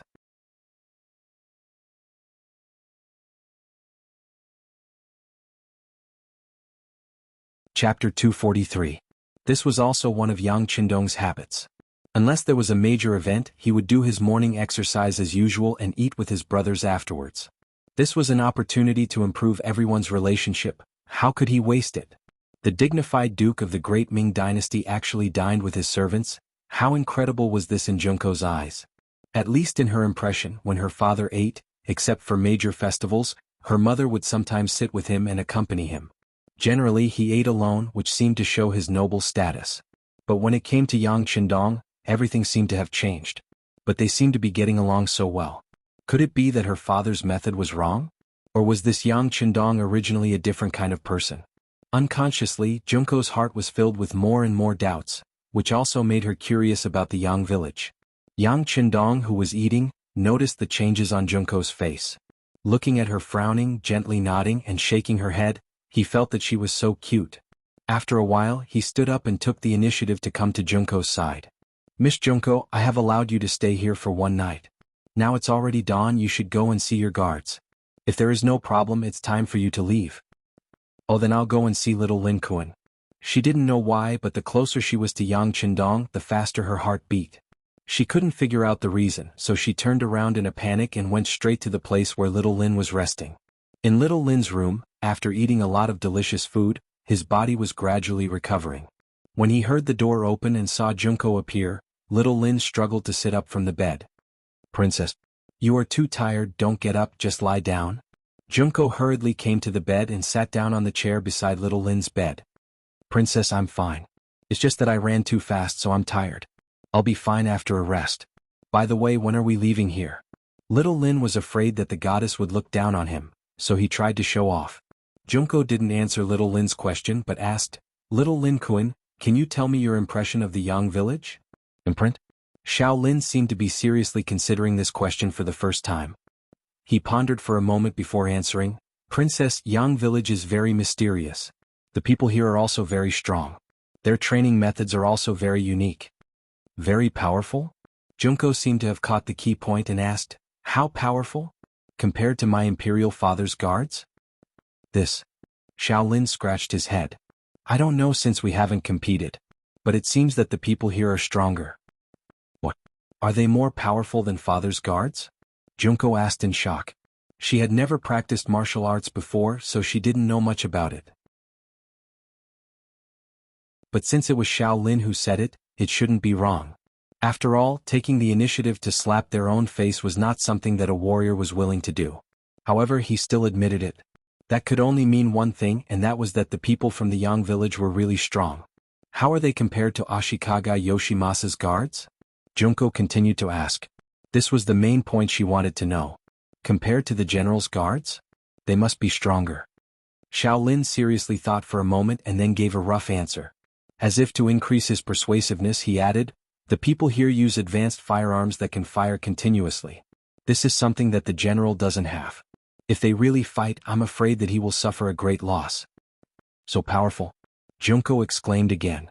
This time, there was a trace of joy on her face. If everything was as Xiao Lin said, then once she drew Yang Qindong to her side, it was equivalent to having the strength to deal with the general. In that case, her imperial father wouldn't be so threatened. At this moment, Junko made a decision in her heart. That was to subdue Yang Qindong and make him work for her. If this was the case, her trip to the great Ming Dynasty would be worthwhile. Xiao Lin Kuan, your body is still very weak. How about this, you stay here for 2 days. I will explain it to Dong Shuai. Since he wanted to stay, he needed a valid reason. Xiao Lin's physical condition was the best excuse he could come up with. No. Princess Xiao Lin can continue to walk without rest. I can also protect Princess's safety. Xiao Lin didn't understand these things. He just didn't want to admit defeat. Enough. Junko suddenly stopped Xiao Lin. I said that your body is weak and you need to rest. Are you going to disobey my order? Xiao Lin was caught off guard by the sudden change in the princess, who had a gentle expression on her face just a moment ago. But the education he received since childhood made him instinctively agree. This lowly one doesn't dare to disobey princess's order.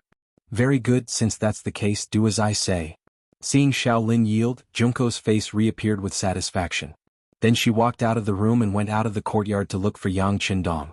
At this time, Yang Qindong had already eaten breakfast and was in his study looking at the various materials sent by the Intelligence Bureau. Hu Yan and Xiaoyin were attending to him on his left and right. The three of them were chatting and laughing, and it was truly a scene full of spring. But in this kind of atmosphere, Tiger's Mane suddenly knocked on the door and said, Young master, Miss Junko wants to see you. She hasn't left yet? Well, let her come in. Yang Qindong was well aware of this, but his face showed a puzzled expression as if he was surprised by this result. On the other hand, Hu Yan and Xiaoyin couldn't help but look at him, but then they smiled like flowers. They didn't have the slightest intention to be angry. After Tiger's Mane got approval, he led Junko into the study. As she entered, the 6 eyes of the 3 women unconsciously collided with each other. This was the first time the 3 women met. Their eyes seemed ordinary, but in fact they were filled with jealousy. Speaking of which, the 3 women were extremely beautiful women. It could be said that each of them had their own merits. Hu Yan was beautiful, Xiaoyin was full of charm, and Junko was cute and moving. Any man who could have one of them was already a blessing that he had done countless good deeds in his previous life. But when the 3 women were together with the same man, it was really like the old saying, The most difficult thing to bear was the beauty's favor. After a short exchange of glances, the three women separated. Hu Yan was holding a teacup, while Qiao Yin was pouring tea to express their close relationship with Yang Qindong. Only Junko was left standing there alone, seemingly a little embarrassed. With Junko's identity and the treatment she had received before, she should turn around and leave at this moment.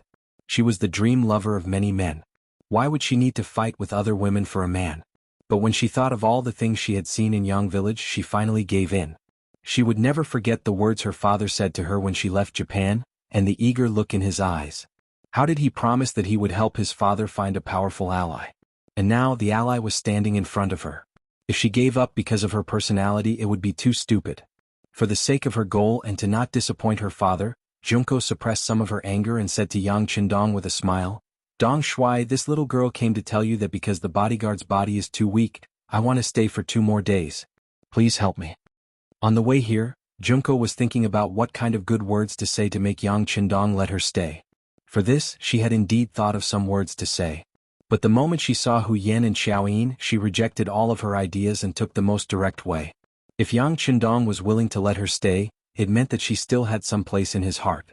What she wanted to do next was equivalent to seeing hope. On the other hand, there was no need to say anything. Even if she forced him to stay, it would be difficult to achieve her goal. Wasn't the directness of her words a test of Junko's? She wanted to see what Yang Qindong's true attitude towards her was. Junko's straightforwardness made Yang Qindong, who was sitting behind the desk, feel a little surprised. He had already guessed that since Junko appeared, she would not leave so easily. She would even find all kinds of excuses to stay and ask for help. But he did not expect her to be so direct.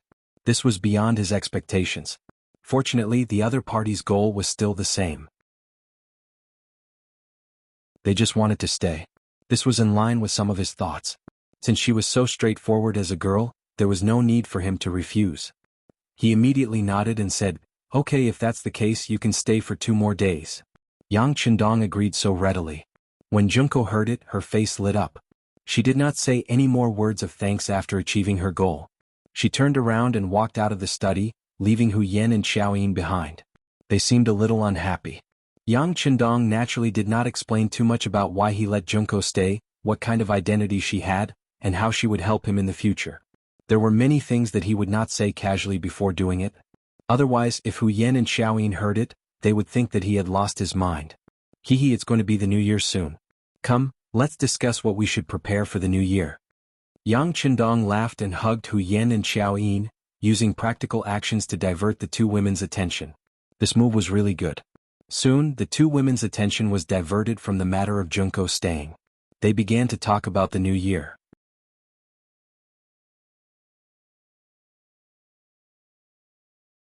Chapter 244. It was 1450 AD. The spring festival bell rang and the new year arrived. The Yang family manor was more than twice as lively as last year. The 4 madams gathered around Yang Qindong and smiled happily. The servants, guards of the Yang family all received recognition from the 6th young master's performance, making them overjoyed. The servants of the manor, Immortal Abode, Heavens Beyond, Yang Bao, and the staff of the Yang family bank all received a big red packet, at least 5 taels of silver. There was no cap on the red packet, making everyone smile. There was a saying, "If you have money, you can celebrate the new year every day." Everyone received benefits. Naturally, everyone was amazed by the benefits of the 6th young master, and their hearts became firmer. The first day of the new year passed happily.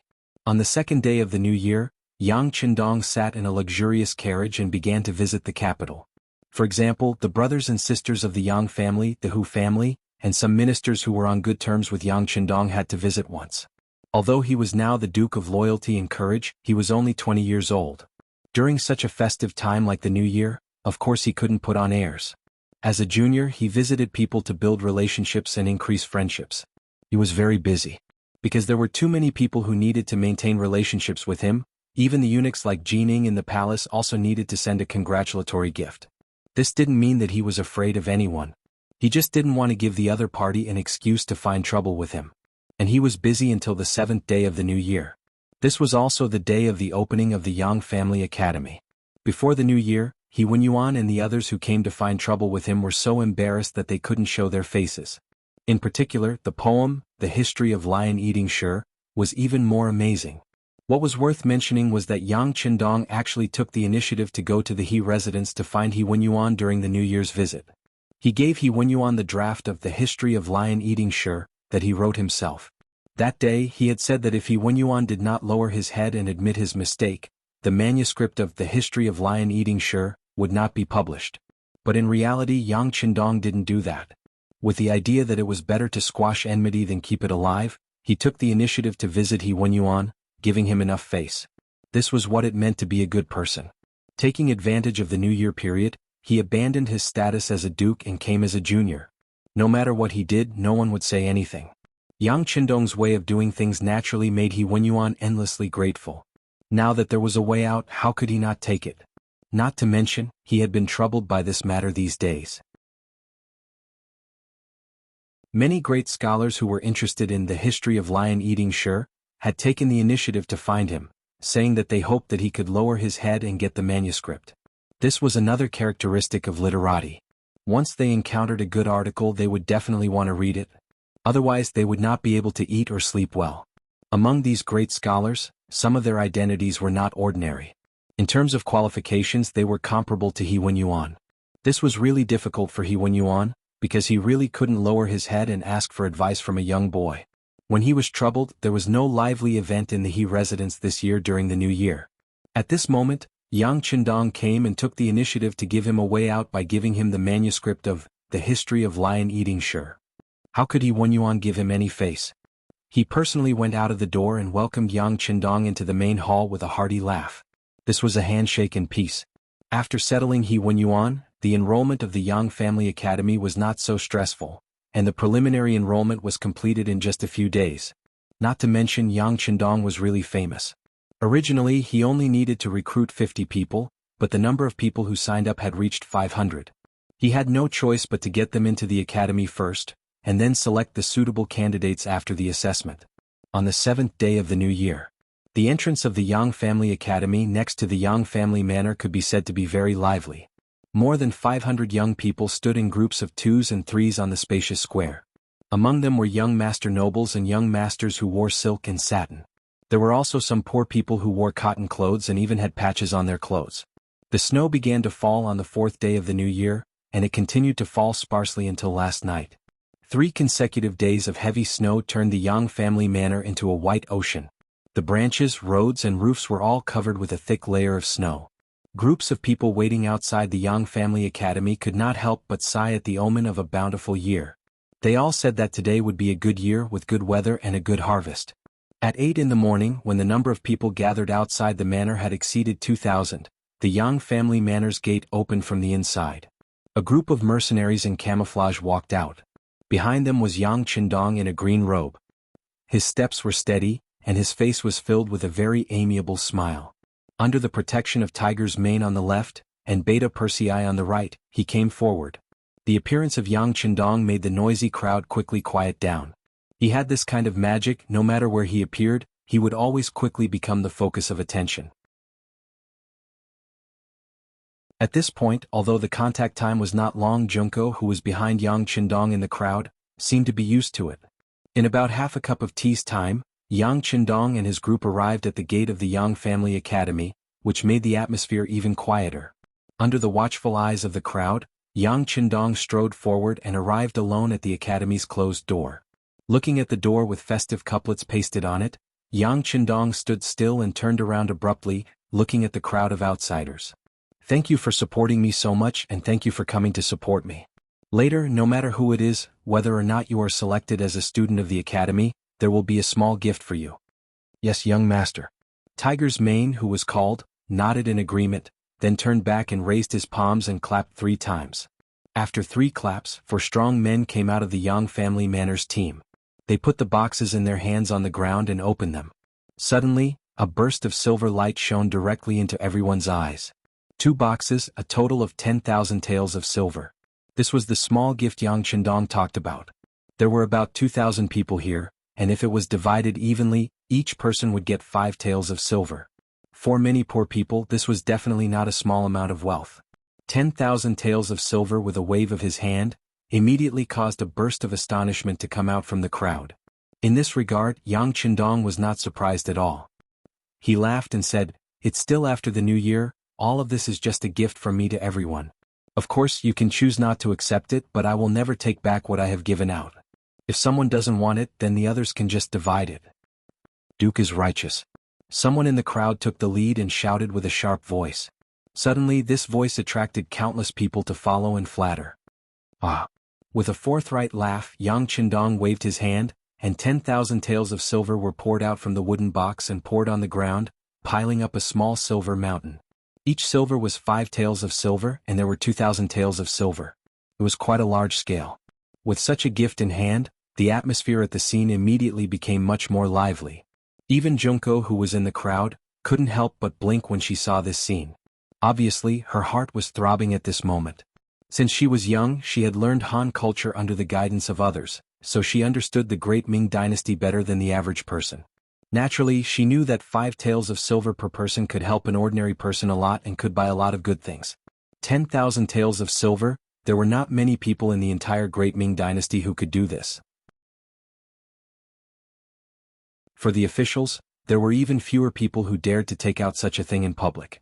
Yang Qindong was one of the exceptions, but anyone who knew him didn't know how much his ability to make money was, and this thing was just a drizzle. He Wenyuan and the others in the crowd were also shocked by the scene of Yang Qindong's attack. It was just that, after all, they were officials of the imperial court. As long as they wanted to use the power in their hands, they never lacked money, not to mention that he only had 5 taels of silver in his hands, so they wouldn't be moved by him. On the contrary, they were more interested in Yang Qindong's literary talent and knowledge. After being shocked by the history of lion-eating Shi, that day, they had been thinking about whether there was any good work that could be written by Yang Qindong, so that they could learn and experience it. With such a thought, He Wenyuan stepped out of the crowd, wearing a thick and warm cotton robe, slowly raised his hands, cupped his fist and said, "Duke Zhongdan, today is a festive day, I don't know if there is any good work for us to admire and learn from?" He Wenyuan asked for a poem. He didn't come to undermine him but to repay him. Yang Qindong took the initiative to come to give him a New Year's greeting and the manuscript of History of Lion-Eating Shi. So he finally had a way out and didn't have to be forced by other people. Because of this, it was necessary to come this time to support the opening of the academy, and asking for a poem was the most common way for scholars to communicate with each other. Just by using the words admire and learn, he had already raised Yang Qindong's position very high. "I don't dare, I don't dare."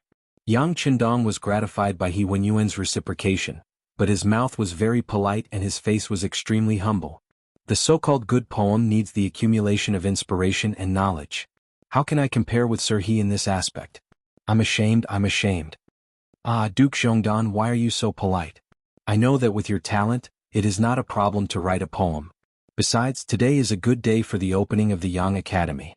As the first teacher, writing a poem is something that should be done. He Wenyuan laughed and his tone was full of relaxation. He was also telling Yang Qindong that on such a good day, how could there only be money and not good poems? Wasn't this a disrespect to scholars?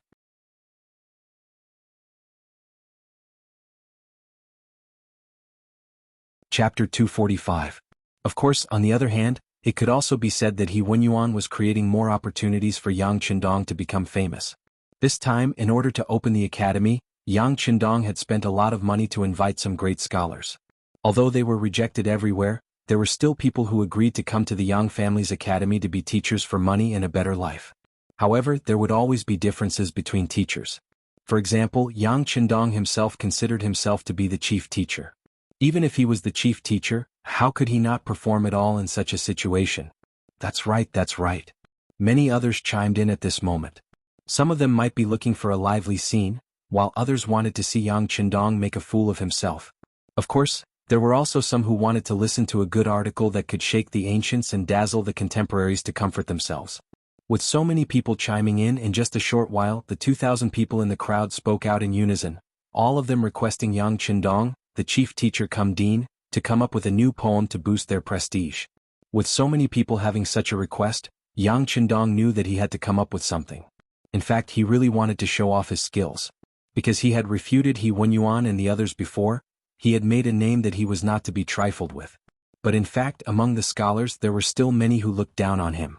They always thought that a young boy would not have much real talent and strength. The so-called academy was just a way to gain fame. In response to these discussions, the Security Bureau reported many people, but Yang Qindong did not intend to make a fuss about it. This was not because he was broad-minded, but because he knew that the most difficult thing for a person to change was their attitude and perception. Even if he took action to deal with one or two people, it would not have any effect on the overall situation. Since that was the case, it was better to just let it be and let time and facts make the final decision.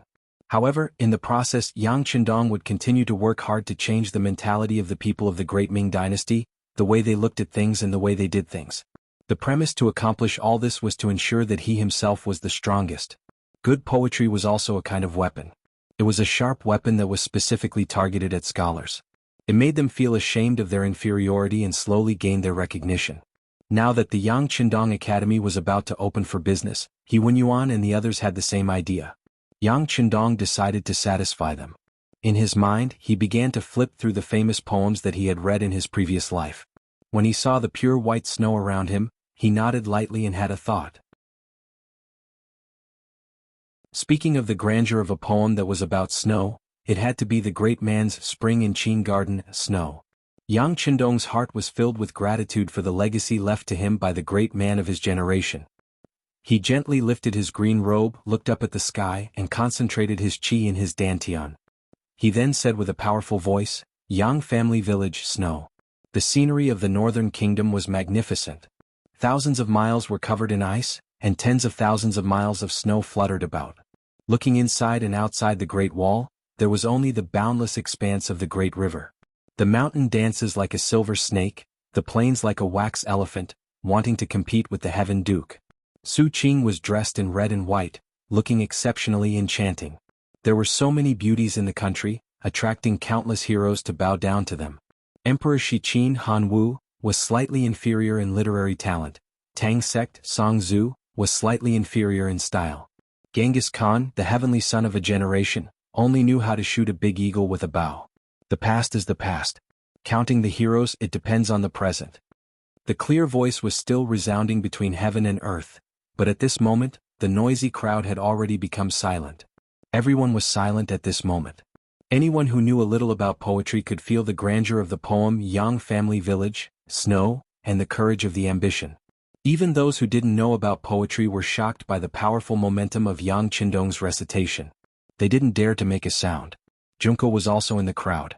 With her understanding of Chinese, she could naturally understand the poem Yang Family Village, Snow.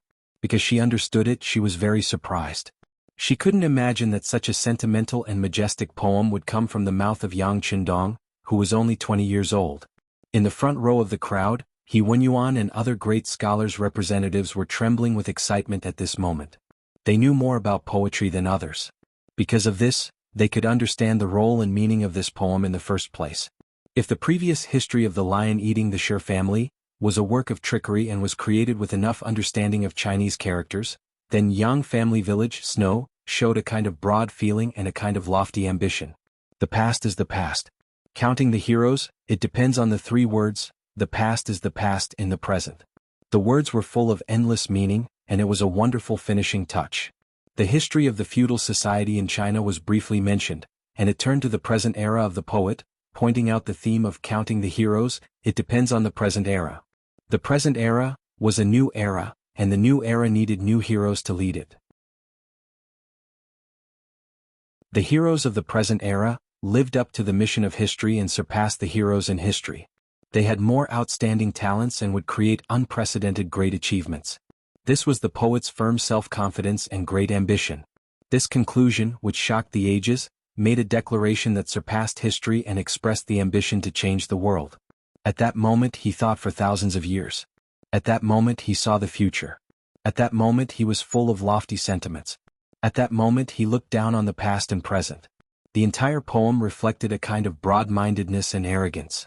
Every sentence carried an extremely deep meaning.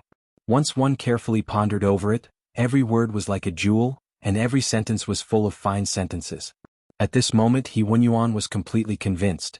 The poem Yang Family Village, Snow, had completely conquered him. Convinced, he was the first to applaud. Good. Good poem, good mood, good mind. Loyal and courageous, your talent is admirable. He even said the word admirable. It could be seen that at this time, He Wenyuan was really impressed by Yang Qindong's talent. With him as an example, the other literati also nodded their heads and congratulated Yang Qindong with their fists clasped in front of him. With the literati taking the lead, the others naturally followed to congratulate. Yang Qindong smiled and cupped his fists to everyone. He knew that the 2 consecutive styles were very successful. Next, he would see the real academy. He turned around and suddenly stretched out his hands. His fists turned into palms and pushed the door of the Yang Family Academy behind him. With this sudden force, the originally heavy door opened from the outside.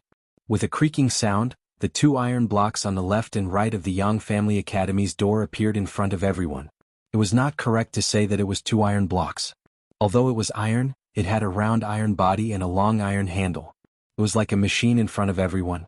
At this moment, behind Yang Qindong, He Wenyuan and the others also walked over. They also noticed the 2 big iron blocks with a cement base. Out of curiosity, everyone stopped and looked at the rare thing in front of them. They were speechless for a while. Yang Qindong had brought too many rare things to everyone. At this point, they were no longer as shocked as they were at the beginning. Therefore, at this moment, everyone's eyes fell on the Duke of Loyalty, wanting to see how he would explain this thing. Someone bring me the basin. Yang Qindong, who was chuckling, strode forward and came to the side of the iron block. He reached out and grabbed the iron handle. Then his arm slowly pressed down.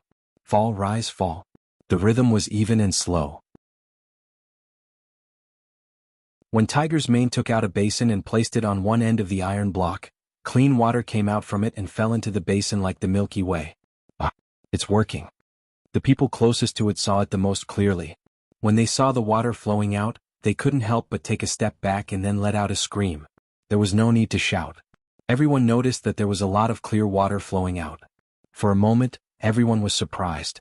They were obviously very curious about the iron thing that could work after a few moves. Some of the people in the crowd who had done farm work even widened their eyes.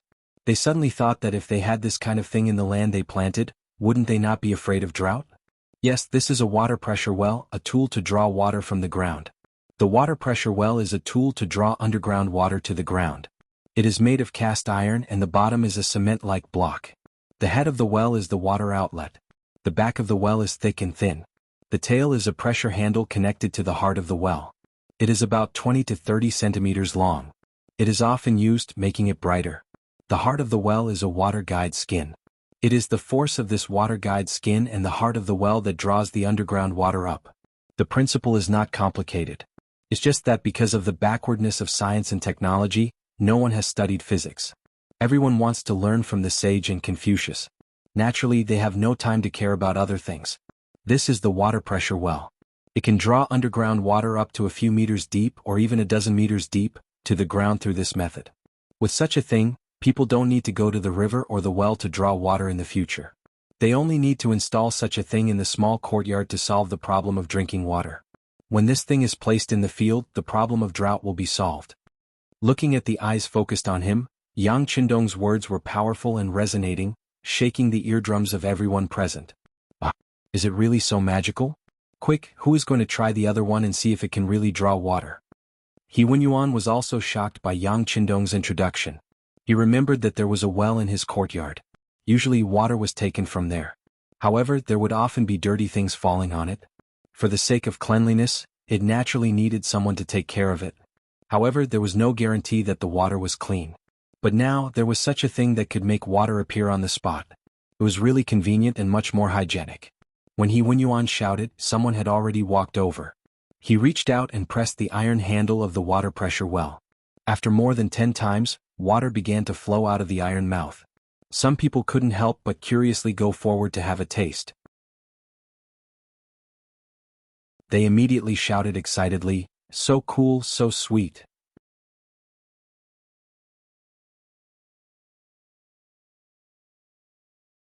Chapter 246.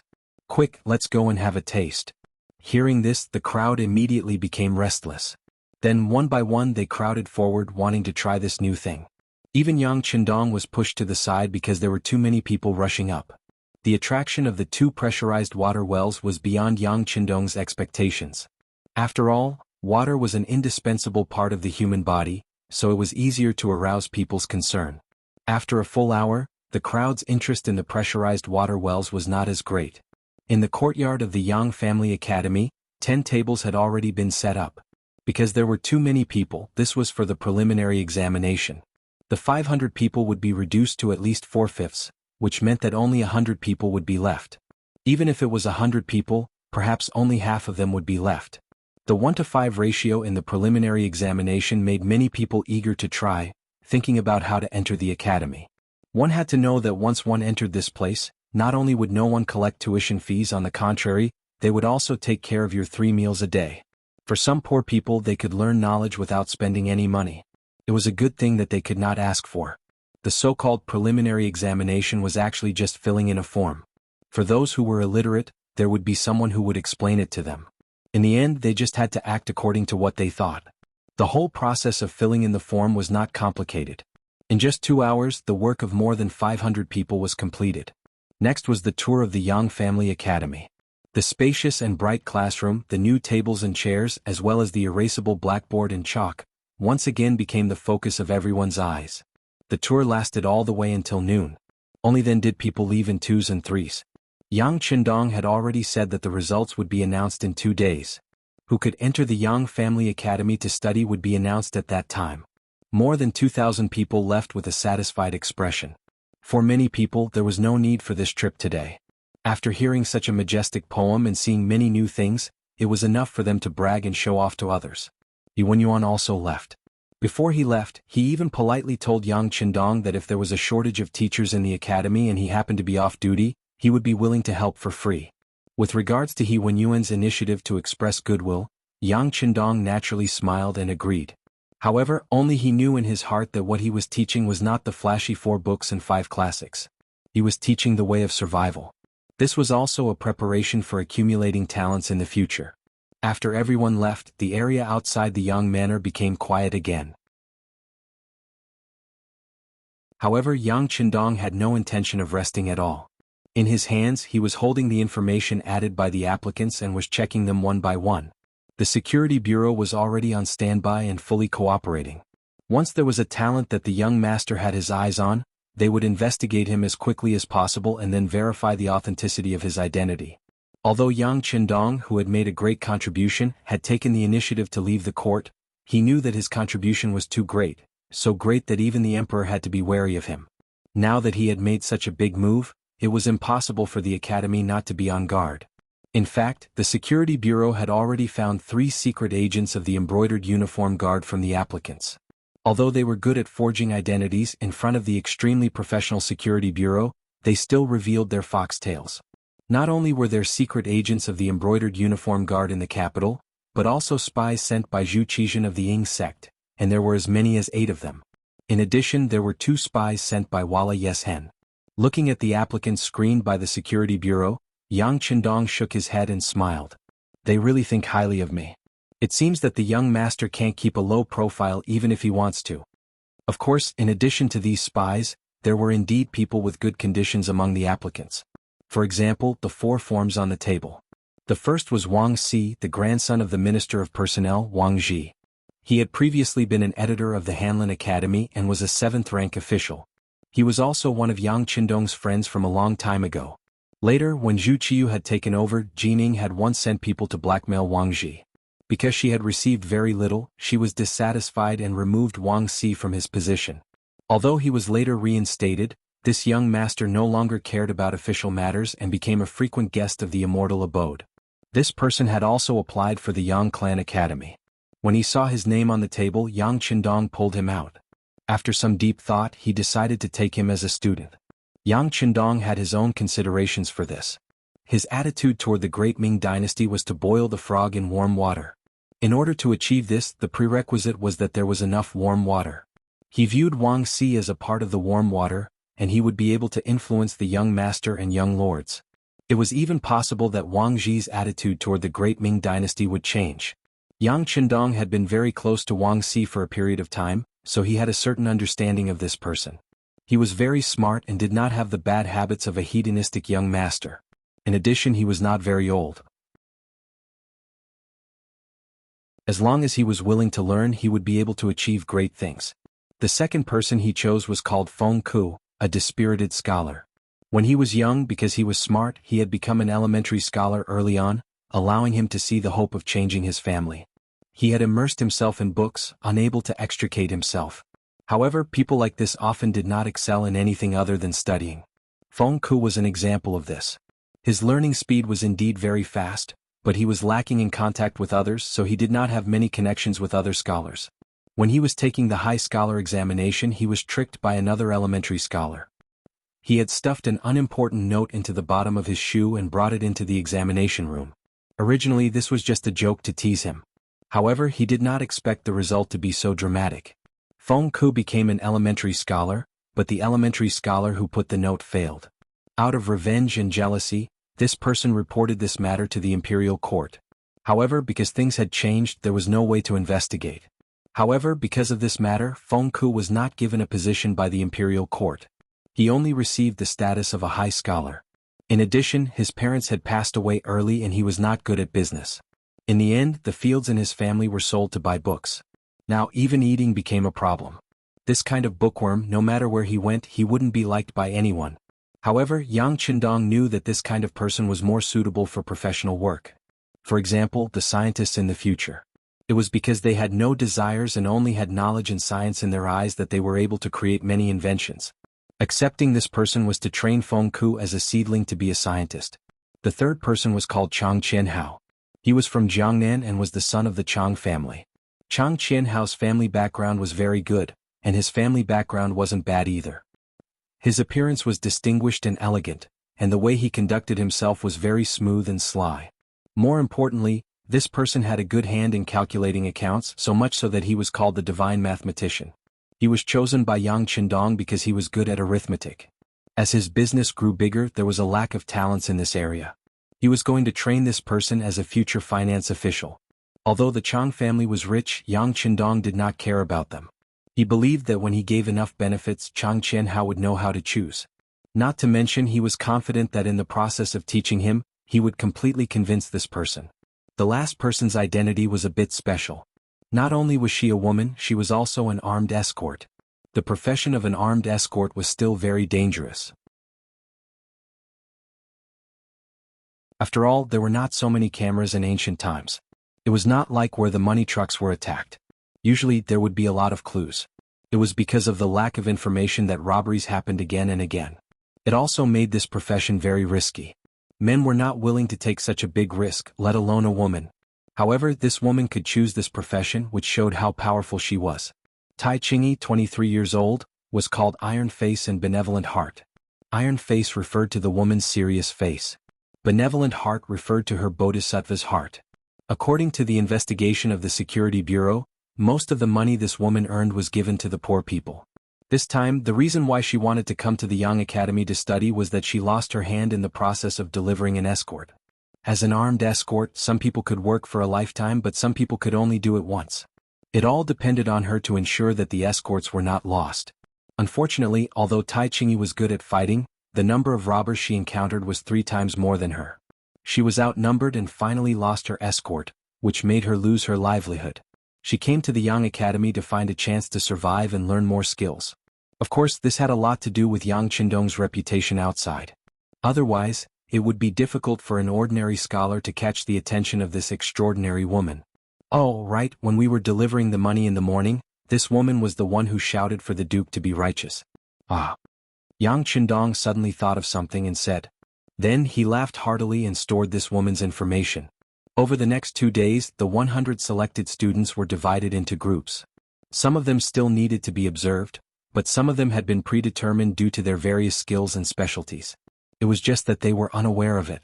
Currently, the people outside were still waiting for the results in 2 days. The Wang residence in the capital. As the Minister of Personnel for many years, Wang Zhi's influence was not only shown by his position, but also his hidden influence that people did not dare to underestimate.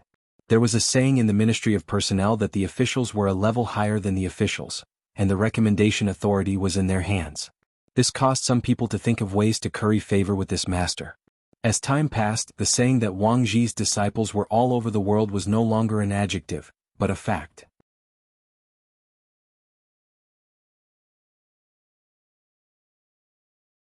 Chapter 247. Wang Ji was so prestigious, but his most beloved grandson Wang Si did not go against his wishes and applied for the Yang Academy. After learning the truth, the minister flew into a rage in his study and called Wang Si and his son over to give them a good scolding. When it came to his grandson, Wang Ji cared about him more than just love. He hoped that the power of the Wang family could continue, at least not fall, so he always paid attention to the teaching and training of his descendants. All along, Wang Si's performance was reassuring. At such a young age, he was already an editor of the Hanlin Academy and a 7th-rank official. If he was sent out of the capital, he would at least be a county magistrate. But who would have thought that after being suspended from his duties, he no longer had any desire to improve himself when he was reinstated. Not only did he eat and drink every day, he even applied for the Yang Family Academy behind Wang Ji's back. How could Wang Ji not be angry? In the study, Wang Ji knelt on the ground after being reprimanded, but his face was full of dissatisfaction. "Grandfather, didn't you say that the Duke of Loyalty and Courage has a promising future and is very talented? You also said that I should learn from him when I have time. Now that I have applied for the Yang Academy and will become his student, why are you not happy? I am now 27 years old, but I don't feel ashamed because my teacher is younger than me.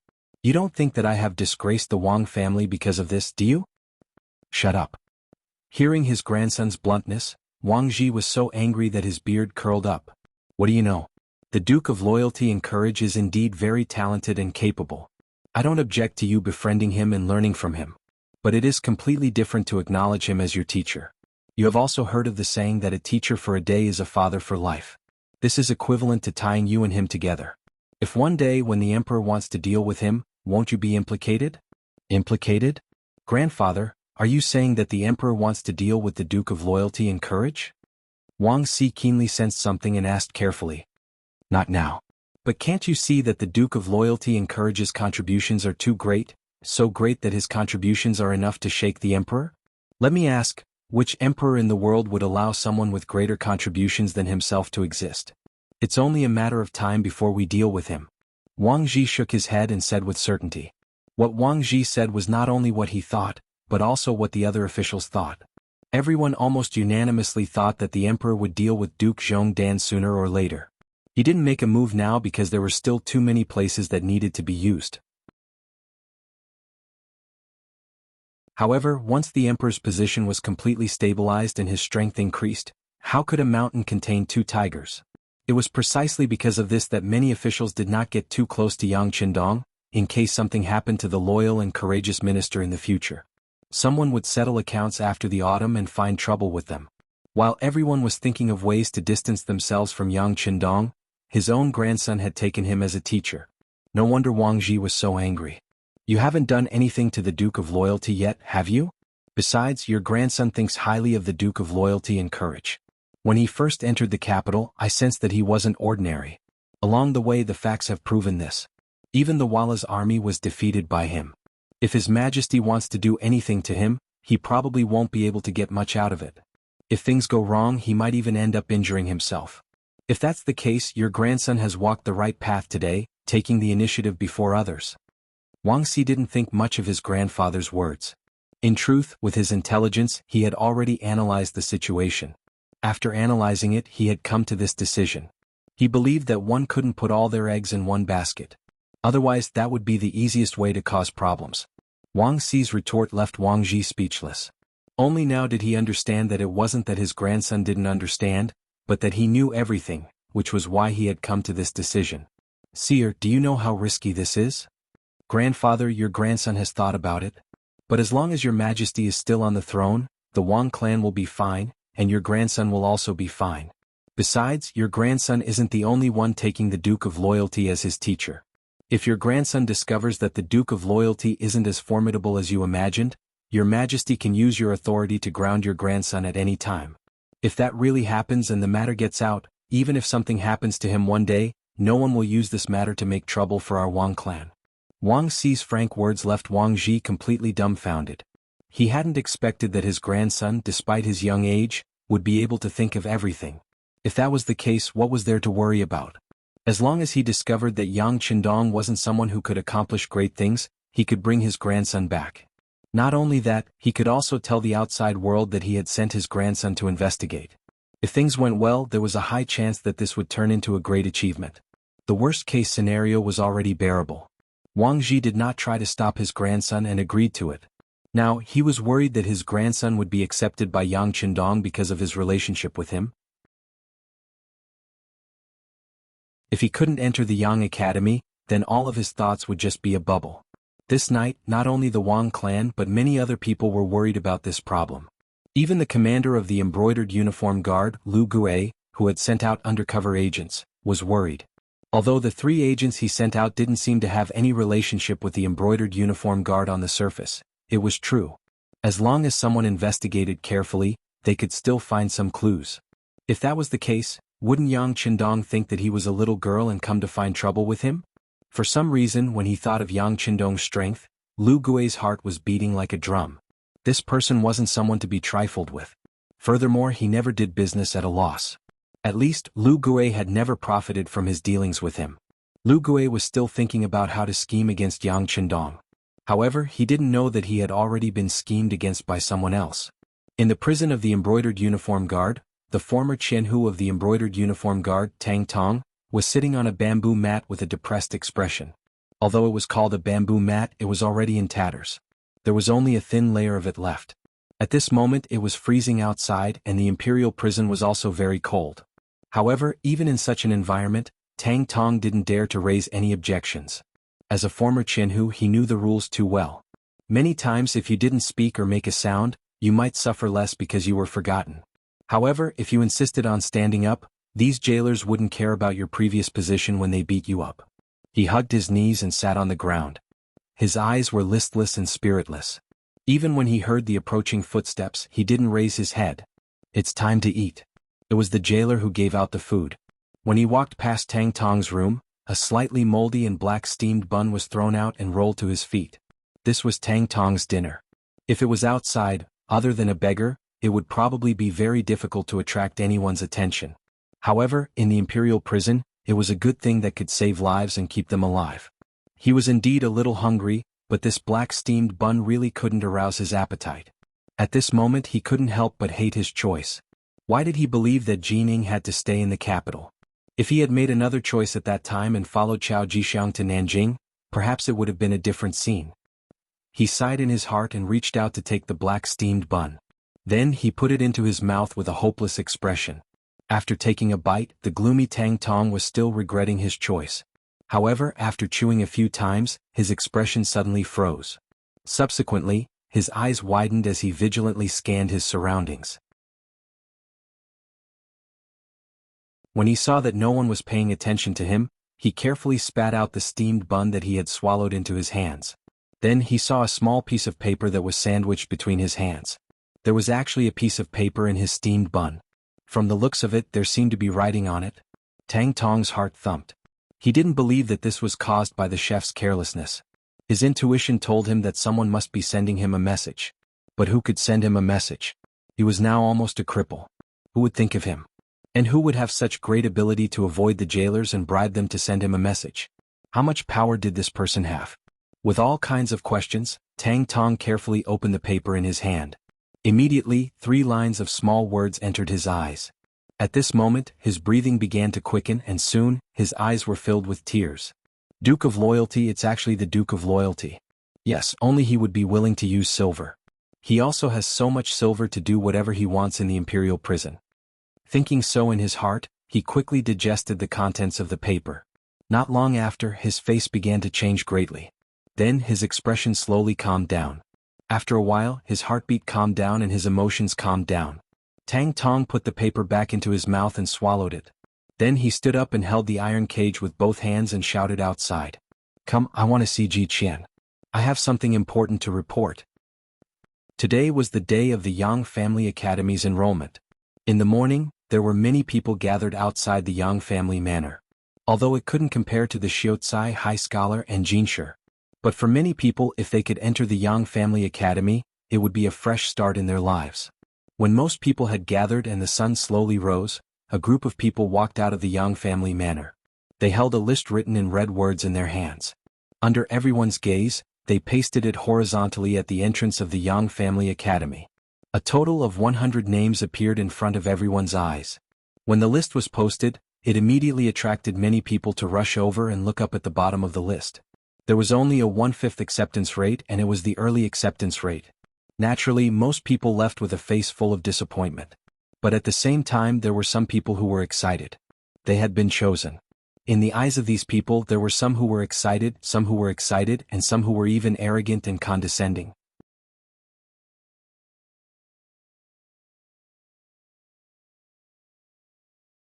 Chapter 248. Yongding Gate of the Capital. This gate was one of the closest outer gates of the capital to the Yang village. At this moment, two women were surrounded by several burly men. From the looks of it, they were completely surrounded, which attracted many commoners entering and leaving the city to watch. Big sistery, it's my fault. I'll stay here. You should leave first. Don't ruin things. The petite woman said to the woman who was clearly half a head taller than her with a face full of grief and indignation. Her face was filled with anxiety and concern. He looked at the tall woman. Although she seemed to be in a hurry, she stood there with her legs like pillars. She didn't seem to have any intention of leaving. Little sister Ping, how can big sister leave you alone? Besides, didn't you persuade me as well? The Yang Clan Academy and Dong Shui won't accept a girl as a disciple. I have no hope at all. Since that's the case, what difference does it make whether I look at the list or not? On the other hand, Yu Xiong's grandfather is the current Minister of Justice, Yu Shiyue. He's a favorite of the emperor. If I offend him, I'll be in big trouble. The woman who spoke was Tai Qingyi. She used to be an escort and was nicknamed Iron Face Benevolent Heart by the people of the Jianghu. 3 days ago she applied to the Yang Clan Academy. The girl beside her was called Jiang Ping. She was her sworn sister of the opposite sex. The two of them used to be escorts together. Later, Tai Qingyi made a mistake and was fired from the escort agency. She followed her out. In desperation, she thought of applying to the Yang Clan Academy. In the Jianghu, the name of Dong Shui was equally well known. Although they didn't have much hope, they wouldn't lose anything by giving it a try, right? Today was supposed to be the day of the announcement, so the two girls were going to the Yang Academy 15 li south of the city to take a look. However, because they were in a hurry, they weren't careful when they walked. Coincidentally, they bumped into Yu Xiong, who was riding a horse at the city gate, and almost frightened his horse. Although they were saved by the Yu family servants, Yu Xiong was a young master and relied on his grandfather's high status and power. How could he suffer such a loss? He immediately demanded compensation from Jiang Ping. Then, when he saw that Jiang Ping and Tai Qingyi were quite pretty, he pestered them even more and refused to let them go. He even ordered his servants to surround them tightly. From the looks of it, he was clearly going to take them away and do something improper. When Tai Qingyi refused to leave, Jiang Ping became even more anxious. She was afraid that she would delay her sister's important matter. When she looked at Yu Xiong, who was riding on the horse with his head held high, she blurted out, "Young Master Yu, please let my sister go first. She has already applied for the Yang Family Academy. This time she is going to look at the roll of pills. If she delays her important matter, can you bear the consequences?" Jiang Ping wanted to use the Dong Shui to suppress Yu Xiong. This was also based on the rules of nobility. After all, whether it was the name of the Dong Shui or the name of the Duke of Loyalty and Courage, it was far from being comparable to a little young master who only knew how to rely on his family. There was nothing wrong with Jiang Ping's strategy, but she neglected a problem. Yu Xiong was a hedonistic young master. When he did things, he would rarely use his brain. If the person in front of him was Yang Qindong, perhaps he would retreat. However, how could the name of the Dong Shui scare him? Not to mention, at home, he had heard his grandfather unintentionally mention that there were still many scholars in the world who were against the Yang Family Academy. Thus he was even more fearless. "Oh, is that so? Then you are already a member of the Yang Family Academy?" Yu Xiong chuckled and said with a playful expression. "Not yet." Jiang Ping shook her head with a very honest attitude. "Since you are not, how can you use the name of the Yang Family Academy? Besides, even if you are really a member of the Yang Family Academy, you have to give this young master an explanation for startling this young master's horse, right? People always have to be reasonable. Haha, someone come, bring the two of them back. This young master wants to properly interrogate and investigate." A trace of urgency appeared on his face, showing that at this moment, Yu Xiong's brain was already filled with lust and he could not wait any longer. "What are you doing?" Seeing the numerous Yu family retainers closing in on the two of them, Tai Qingyi asked with a steely expression. She already had a premonition that something was going to happen, and with her skills she was not very afraid. However, she was worried that if she really made a move here in the capital, wouldn't she be committing a crime? If that was the case, there would be no place for her in this vast world. What are we doing? Bring you back. The surrounding Yu family servants, seeing that their young master had given the order, how could they still be polite? Each of them laughed sinisterly and began to walk closer with large strides. These people had been following Yu Xiong for a few years and were very clear about their young master's temperament. Since these two women had been bumped into, they would definitely not be able to escape from the devil's claws. Moreover, not long after, when he was tired of playing with them, he would reward them. Looking at the two of them, the servants could not help but have a good time. 7 to 8 servants surrounded them in a circle. Seeing that they were getting closer and closer, Tai Qingyi had no choice but to clench her fists in order to protect herself. From the looks of it, it was obvious that a fight was going to break out at any moment. As for what would happen after a fight, it would be a matter of taking one step at a time. The surrounding commoners, seeing that a fight was about to break out, were all worried for the two women. However, their words carried little weight, so they did not dare to act rashly. Otherwise, not only would they not be able to save the two women, they might even get themselves into trouble. However, even if some people were afraid, there were still some who were not. Seeing that the burly servants were about to surround the two women and capture them like eagles catching chicks, a shout came from outside the crowd. Stop! As the voice fell, it attracted the attention of the commoners in the crowd. Then, a man dressed in brocade strode over under the protection of two servants. As he walked, the middle-aged man said with a face full of anger, "In broad daylight, the world is clear and bright, and in the capital, what are you people trying to do? Even if you have broken the law, the Yamen will judge. It's not up to you to privately punish, is it?" The man's face was full of righteousness and his words were reasonable. The servants actually forgot to take action and looked at each other. They were clearly shocked by the man's imposing manner. "Who are you?" Yu Xiong said with an unhappy expression. Just as the prey was about to fall into his hands, a troublemaker suddenly appeared. No one would be in a good mood. "And who are you?" In the face of Yu Xiong's arrogant question, the righteous man smiled. His name, Yang Yang, had spread throughout the capital, and there weren't many people who didn't know his name. It was no wonder he had a playful smile on his face when he ran into a hothead who didn't know his identity. As Yang Qindong's fourth brother, his influence had recently flourished. Anyone who knew his identity, which one of them didn't give him enough face? He had face in front of outsiders, and he could enter and leave the immortal abode whenever he wanted. After eating and drinking to his heart's content, he only needed to say that he was going to pay the bill and he could leave. How comfortable was this kind of life? All of this had been brought about by his sixth brother, and Yang Yang was very clear on this point.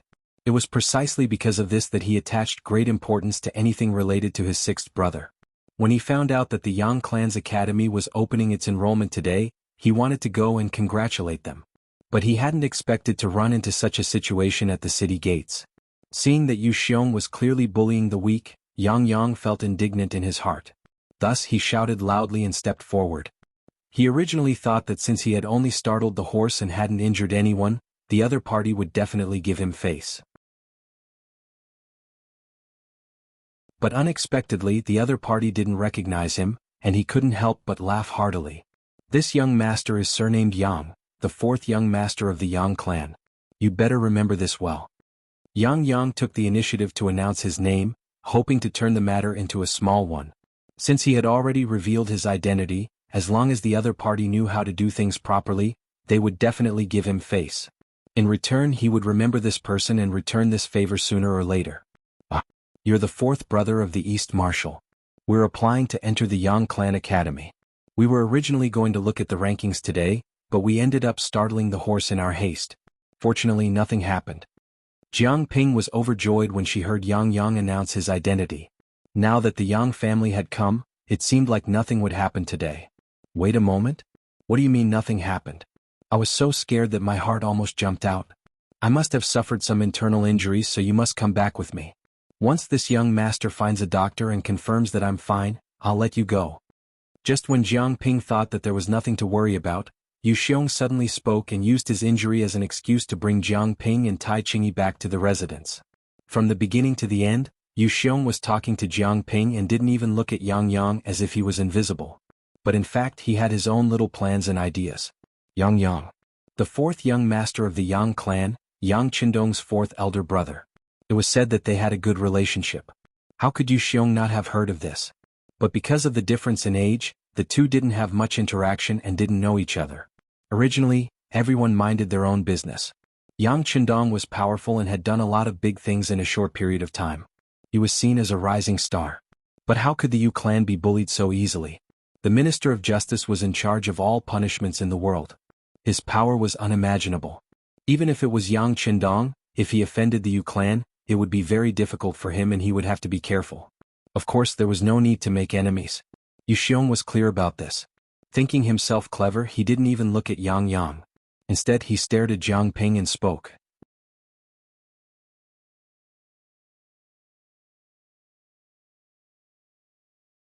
Chapter 249. When Yang heard from Jiang Ping that they had applied for his sixth brother's Yang clan academy, he felt relieved. Since this matter concerned his sixth brother, he had to get involved.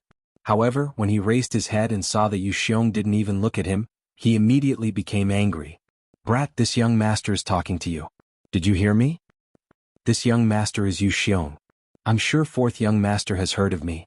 Today's matter has nothing to do with you, so it's best if you don't interfere. Men, arrest these two women who tried to harm this young master and bring them back for interrogation." Yu Xiong originally didn't want to talk to Yang in order not to cause a conflict between the two clans. However, seeing that the other party didn't recognize him, he immediately revealed his identity and advised him not to meddle in other people's business. Otherwise he would only be losing face. Although Yu Xiong's words were ear-piercing to Yang's ears, he felt somewhat helpless. He had naturally heard of Yu Xiong's name. After all, there were only a few high-ranking young masters in the capital. As long as one paid attention, they would know a little. As someone who had been in the capital for several decades, how could Yang not know? Usually, everyone really had the idea of minding their own business. But if they really met face-to-face one day, they would just greet each other and it would be over. This was because the Yu clan wasn't to be trifled with. However, he didn't ask about the other party's identity before stepping forward. Now that he knew the other party's identity, if this matter were to spread, wouldn't people think that he was a person who bullied the weak and feared the strong? More importantly, this matter involved the students of the Yang Clan Academy. Although he didn't know if they were accepted, it was related to his sixth brother. If he shrank back now, it wouldn't be easy for him to deal with his sixth brother. The Yu clan wasn't to be trifled with, but he couldn't ignore this matter either. Thus Yang was caught in a dilemma. More importantly, if he were to make a move now, he would be at a disadvantage since he only had two servants with him. If he were to be beaten up, even if he managed to regain his face later, it would still be a humiliating matter. Yang was caught in a dilemma and didn't know whether to advance or retreat. For a moment he didn't say anything. When Yu Xiong saw this, he was naturally overjoyed. Thinking that the other party was afraid of his identity, he became even bolder and shouted at his servants, "What are you waiting for? What are you waiting for?" Since their master had given the order, the 8 servants no longer held back. They surrounded the 2 women and stretched out their arms to grab them. "Sister, what should we do?" Jiang Ping saw that the other party had made a move. If she didn't retaliate, then her power would be tied up tightly. Then she really didn't know what her fate would be. "Let's do it. Let's fight first and talk later." A look of determination flashed across Tai Chingy's face. She naturally knew what the consequences would be if she fought back. However, he had no other choice at this time. He couldn't just let the other party take action and allow himself to be captured. After Tai Chingy finished speaking, she took half a step back and dodged a big hand in front of her. Then she punched the man's elbow. The strong and precise force made the servant cry out in pain and retreat. He is actually a martial artist. When the others saw Tai Chingy's counterattack, they couldn't help but applaud. The commoners, who originally thought that things were not going well, were already prepared to complain about the 2 women's miserable fate. However, they didn't expect that the 2 women's skills were good and their counterattack was so sharp. This counterattack also fell into Yang's eyes. His originally gloomy expression became much livelier in an instant. Good job. As long as the 2 of you can rush out, I will wait for you in front and go with you to the Yang family manor to clarify things." Yang only brought 2 servants, afraid that they would be a burden to Tai Chingy. After saying this, he turned and walked towards the city gate of Yongding City. Originally, they didn't know what the result would be after fighting, but Yang's words pointed them in the right direction. At this moment, the two women didn't hesitate and used both their hands and feet to dodge the Yu family servants who came rushing over. Tai Qingyi's skills were good. Otherwise, she wouldn't have been chosen by Yang Qindong among the 500 people. It wasn't a problem to deal with 8 boorish men who relied on their status and background. With the help of her sister, Jiang Ping, after just a few dozen moves, the 8 Yu family servants fell to the ground and wailed in pain. Yu Xiong was also frightened and retreated, hiding in the crowd. No one came to stop them. Tai Qingyi shouted to Jiang Ping, "Let's go quickly." The two of them quickly disappeared from the city gate. From the beginning to the end, the people from the warden's office of the 5 cities didn't appear. That was because they knew that Yu Xiong was about to do something bad. They were afraid that their appearance would delay his good deed, so of course, they would hide as far as possible. Unexpectedly, in the end, it helped Tai Qingyi and Jiang Ping. When Yu Xiong saw that his servants were beaten to the ground, he was afraid that the two women would take revenge on him. Naturally, he rode his horse and hid far away. After seeing the two women escape, he returned to his original arrogant appearance and shouted loudly, "Where are the soldiers? Is no one coming to deal with the beating?" Outside the city, Yang had only just arrived when Tai Qingyi and Jiang Ping rushed over from afar. Looking at the two girls, he couldn't help but exclaim in admiration, "Good skills. Fourth brother is a person who loves talents. I'm sure that after knowing how powerful you are, he will accept you as a student of the academy. How about this? Follow me first." Yang Family Village. At the gate of the Yang Family Academy, some people were happy and some were sad. But no matter what kind of mood they had, the facts couldn't be changed. Many people left in disappointment, while some happily took things that could prove their identity and stepped into the academy. Last time, they only came to the outer courtyard of the academy. There, they were stunned by the 2 pressure wells that they had never seen before. But when they entered the inner courtyard of the academy, the spacious school building made of cement and the classrooms with expensive glass windows appeared in front of them. Especially the row of neatly arranged dormitories. It was said that they were specially prepared for students. There was even a canteen for eating, a laundry room for washing clothes, and some cold fitness equipment that they had never seen before. But at this moment they felt so warm and considerate. After entering the inner courtyard of the Yang Family Academy, the words moral, intelligence, physique, beauty and work, and science and technology is the #1 productivity, were sprayed on the walls, giving people a feeling of vitality and freshness.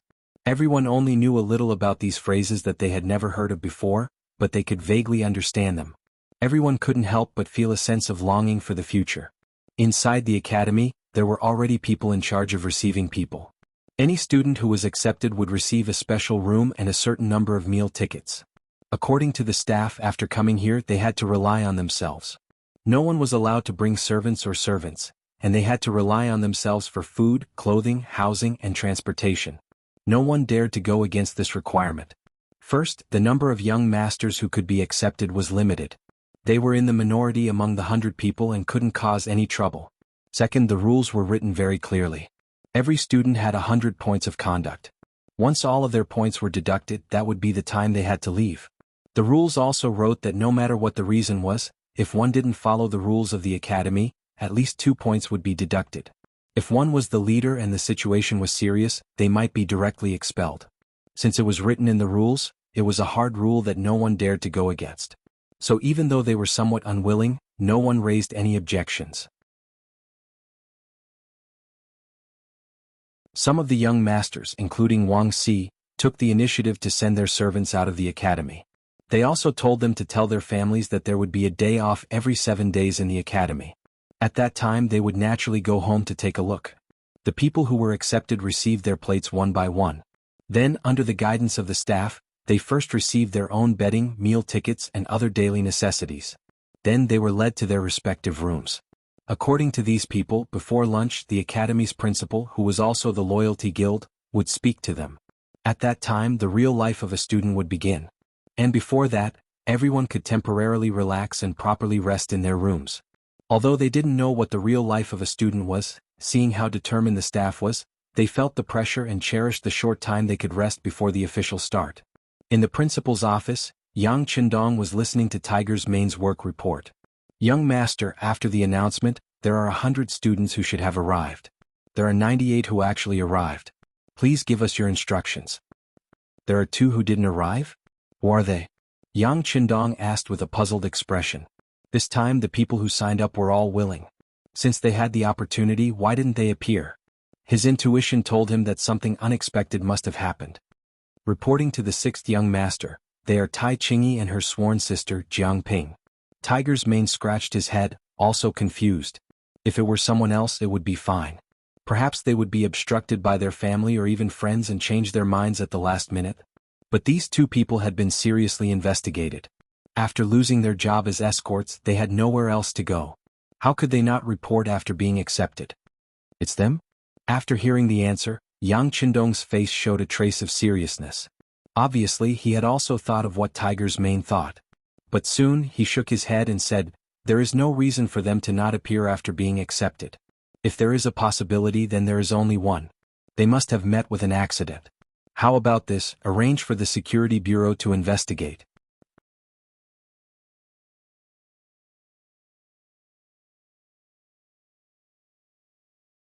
Chapter 250. As soon as Yang Qindong finished speaking, Beta Persei's rough voice came from outside the door. Young Master Yang Si is here. He said he has something urgent to report. Let him in. After Yang Qindong nodded, the door was pushed open from the outside. Yang Si, wearing a pure cotton robe, walked in. Young Master, fourth master is here. He also brought two girls with him. Behind them are some soldiers from the warden's office. What's going on? Hu Meng saw that Yang Si's words were a little out of place, so as their leader he asked, what do you think? Shaking his head, Yang Si also had a puzzled look on his face. Obviously he also did not understand what was going on. Yang Qindong on the other hand had already stood up and said, whether it's a blessing or a curse, we'll deal with it accordingly. How about this? Immediately gather all the students. This young master will use this matter to teach everyone a lesson. With Yang Qindong's instructions, soon a sharp whistle sounded. Soon, the 98 students who had entered the room hurriedly rushed out. They were familiarizing themselves with the rules of the academy, and one of them was to obey orders and follow instructions. One of the instructions was that everyone had to gather when the whistle sounded. No matter what you were doing, whether it was sleeping, eating, or urinating, you had to stop and gather. Otherwise, depending on the severity of the situation, you would be deducted more than 2 to 10 points. There was a total of 100 points, and no one wanted to be deducted just like that. Therefore, after hearing the whistle, whether it was the ordinary people or the young master, they all rushed out of the room at the first moment. The 98 people stood in a row according to their positions from the first to the last. Just as they were seated, Yang Qindong, wearing a green cotton robe, appeared in front of everyone under the protection of Tiger's Mane and Beta Persei. Alright, since you're all here, follow me out to watch the fun. As a student of the Yang Academy, the first thing they had to have was courage. In the future, Yang Qindong would have many examples to prove their courage. With Yang Qindong as the leader and the other students as support, a group of more than 100 people walked out of the Yang Academy. When they arrived at the gate, they saw Yang Qindong, two servants, Tai Qingyi, and Jiang Ping confronting dozens of soldiers from the 5 cities warden's office. As soon as the group of more than 100 people walked out, they attracted the attention of these two groups. When he saw that the leader was the Duke of Loyalty, Yang Qindong, Yang Yang's originally tense face relaxed a lot. Sixth brother, I'm here. Fourth brother. Seeing Yang Yang waving his hand at him, Yang Qindong, who originally had a confident face, had a hint of warmth in his eyes. Those who knew him knew that he would only show such a kind look to his family and the people he cared about. Sixth brother, I'm afraid I've caused you trouble this time. Yang Qindong's eyes flashed with self-blame as he watched Yang Qindong walk closer and closer. Fourth brother, you don't have to say that. You and I are brothers.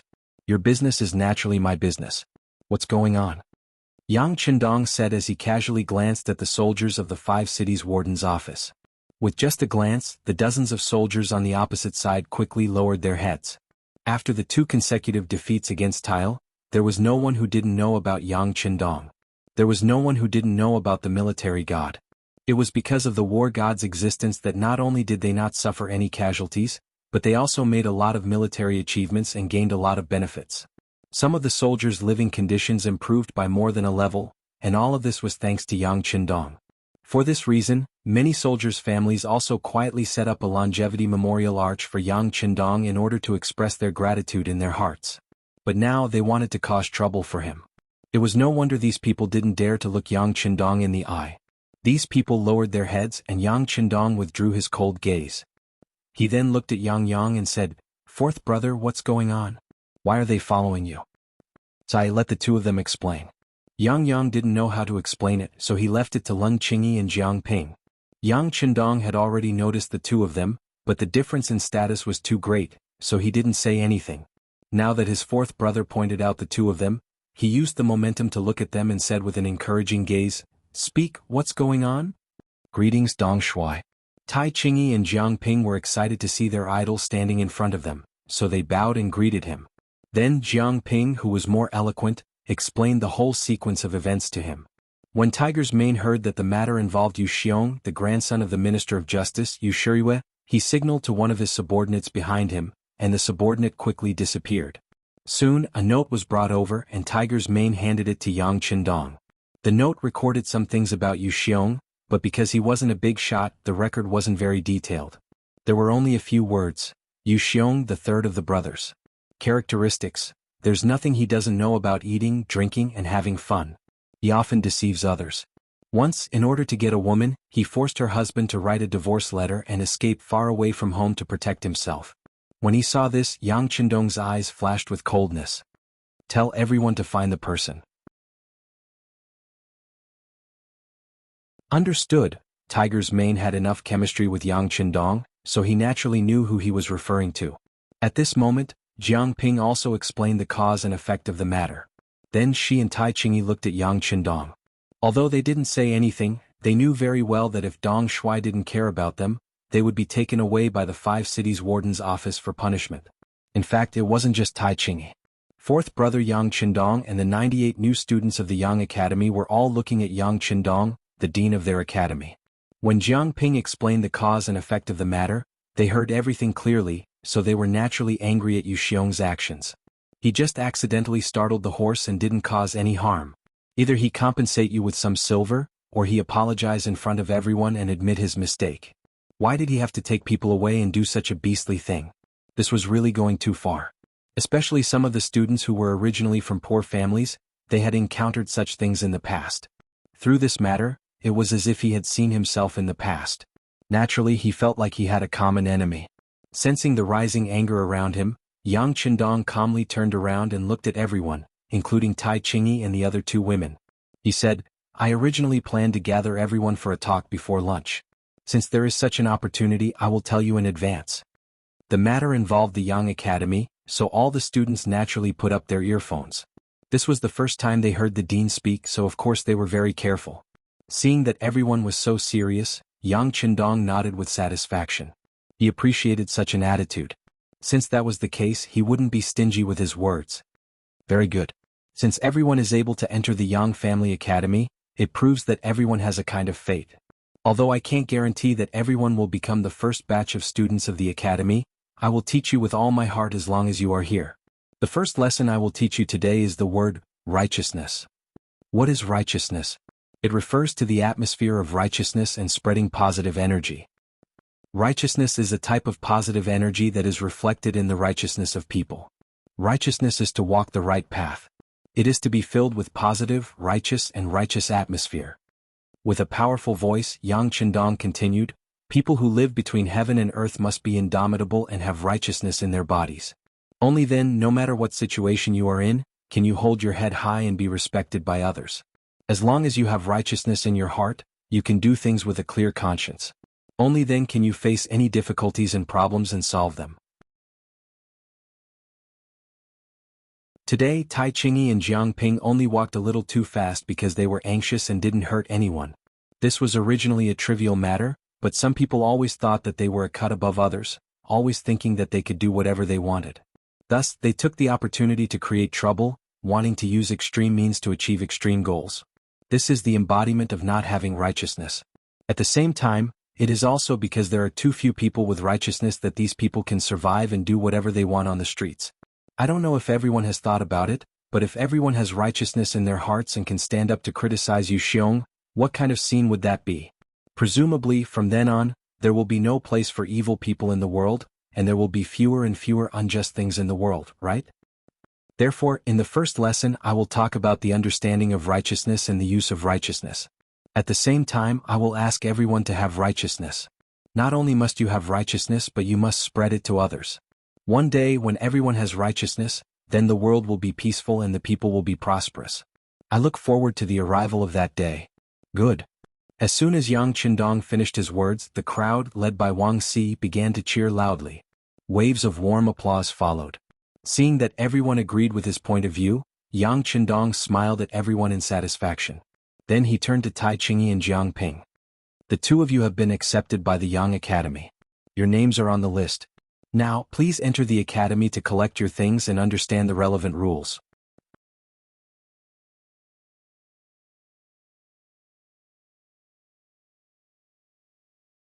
Chapter 251.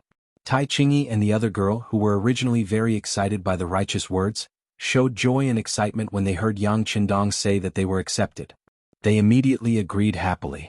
Just as they were about to enter the academy, they remembered that the people from the 5 cities warden's office were right in front of them. If they couldn't solve this problem, how could they study in peace in the academy?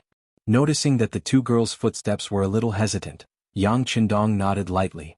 These two had not been blinded by the joy in front of them, so it could be seen that they were still very rational. After his good impression of the two girls improved a little, Yang Qindong suddenly turned to the soldiers of the 5 cities warden's office 30 steps away and said, "I presume you all know this duke?" Yes, we greet the Duke of Loyalty and Courage. After being asked by Yang Qindong, these people did not dare to pretend to be deaf and mute. They immediately lowered their heads and said respectfully, "Very good, since you know this duke you can go back. If Yu Xiong asks, just say that the two of them are students of the Yang Academy. If you want to talk about it, just talk to this duke. Of course, if you want to catch people, you can catch this duke first, understand?" The more he spoke, the more serious Yang Qindong's expression became. This seriousness also caused the expressions of the soldiers of the 5 cities warden's office to change greatly. They repeatedly said that they did not dare and then turned to leave very decisively. What kind of joke was this? If they wanted to catch people, they would first catch Yang Qindong. Even if they had the courage, they would not dare to do this. If they really did it, not to mention whether they could do it or not, when they really returned home, their wives would not let them go. Their consciences would not be able to live with themselves. The soldiers of the 5 cities warden's office left because of Yang Qindong's words. They left so happily without a trace of reluctance. This made all the students very excited after seeing this. This was their dean. He had righteousness in his heart and was not afraid of any powerful people. They did not know when they would be able to be like this, facing all difficulties with one word and solving them with one word. A crisis was thus resolved. The 100 students all returned to their positions and walked towards the Yang Clan Academy. Yang Qindong came to Yang Qindong's side and asked with concern, "Sixth brother, will there be any trouble?" "What kind of trouble? We weren't in the wrong to begin with. It was all that Yu Xiong's fault. It was just a child's mischief. It wasn't a big deal. This time I really have to thank fourth brother. If you hadn't appeared in time, I'm afraid that things would have gotten out of hand. At that time, it would have been much more troublesome to solve." "Hehe, why don't we enter the courtyard and have a drink together?" Yang Qindong chuckled. Hearing that not only was there no mistake, but there was also merit, Yang Yang's high-hanging heart could finally settle down. Good. It's rare for sixth brother to be so considerate. Fourth brother will drink with you. Hehe, let me try your delicious food. Yang Yang's heart was clear. Everyone said that all the delicacies in the world were in the immortal abode. Actually, that was not the case. The delicacies of the Yang family manor were the ones that were on a whole new level. At that moment, the two brothers chatted and laughed as they walked towards the inner courtyard of the Yang family manor. Just as they arrived at the entrance, a beautiful girl blocked their path. "Dong Shui, I also want to enter the Yang Clan Academy to study." The person who came was Junko. She had just witnessed everything that happened at the entrance of the academy and heard Yang Qindong's understanding of the word morality. While she was excited, she also believed that the academy must be a very mysterious place. She would definitely be able to learn a lot there. Therefore, she decided to recommend herself and asked to enter the academy as a student. In order to achieve this goal, Junko was prepared to be rejected. She used her seemingly weak body to block in front of Yang Qindong. She looked as if she would not let him pass if he did not agree. In the entire Yang family manor, there were not many people who dared to do this. Other than the few matriarchs, no one else would do this. Otherwise, the consequences would definitely make you regret it for the rest of your life. Junko was a beautiful girl. Perhaps this was her advantage. She used her body to block in front of Yang Qindong. She had no intention of letting him pass. Cough, six brother, I will go in first. I can already smell the wine, haha. Yang Qindong said tactfully. He knew that if he continued to stay here, it would only make things awkward for Yang Qindong. Therefore, he found an excuse and took the lead to walk into the inner courtyard of the Yang family manor. You guys go in too. Yang Qindong looked at Tiger's mane, who was still standing beside him. He only turned his head to the side. At this time he was not alert at all. Yang Qindong shook his head and said aloud, Yes, young master. Tiger's mane couldn't wait to leave. After answering, he strode away. At the same time, the first guard, Chiu Vi, and the others followed behind him. Soon only Yang Qindong and Junko were left. He finally asked, Why did you decide to study in the Yang family academy? Your bodyguard's body is fine. It should be time for you to leave. No, I'm not leaving. Junko shook her head and said firmly. Reason? Yang Qindong's tone was cold as he asked. Reason? Junko's beautiful big eyes turned and said, I admire the culture of the great Ming Dynasty. It's that simple to learn the advanced knowledge here. Then after you learn it, go back and spread it to Japan? Yang Qindong seemed to be very specific. Yes. Junko didn't want to admit it, but she didn't know why. In front of Yang Qindong she told him the truth. Perhaps she also knew that she couldn't lie to him with her strength. You're very honest. Yang Qindong first approved of Junko's attitude, but then he said, But why should I accept you? What's in it for me to take you in? This. Junko's eyes kept blinking. At this moment she really wanted to tell Yang Qindong that she was the princess of Japan, but she was worried that once he knew her identity, Yang Qindong would report this matter to the imperial court of the great Ming Dynasty. In that case things would be a little troublesome. This was not what she wanted. If she couldn't use her identity to pressure him, then she could only use money. Junko said, I can give you a lot of gold and silver. Give me a number. A lot of gold and silver. You should have some understanding of me these days. You should know that I am not short of money. In fact, I have a lot of money. Yang Qindong didn't seem to agree with Junko's reason. When she said this, Junko's face turned pale. That's right, Yang Qindong might not be the richest person in the great Ming Dynasty, but if they were to talk about who was the best at making money, no one would dare to say they were the best if Yang Qindong claimed to be second. Junko's face was still changing. On the other side, Yang Qindong had already opened his mouth and said, But who would dislike money? Since you want me to give you a price, I will give you 10,000 taels a day to study with me. What? Even though she had made some preparations and was even waiting for Yang Qindong to ask for an exorbitant price, she was still extremely shocked when she heard that it was 10,000 taels of silver a day. Her cherry lips opened so wide that she could swallow a pigeon egg. Isn't this too much? But you asked me to give you a price. Yang Qindong's face didn't change, but he was laughing in his heart. He seemed to like the feeling of teasing Junko. I asked you to give me a price, but 10,000 taels a day is still too expensive. I can't afford it. Junko had the support of the Japanese royal family. Naturally, she didn't lack money since she was a child. But 10,000 taels a day still scared her. Because even if the entire royal family added up all their expenses, they wouldn't be able to reach this amount in a day. If she reported the amount of money back to her country, she was afraid that she wouldn't be able to get through her father's trial. Seeing Junko being so honest and saying that she couldn't afford it, Yang Qindong had to shake his head and said, Then there is no other way.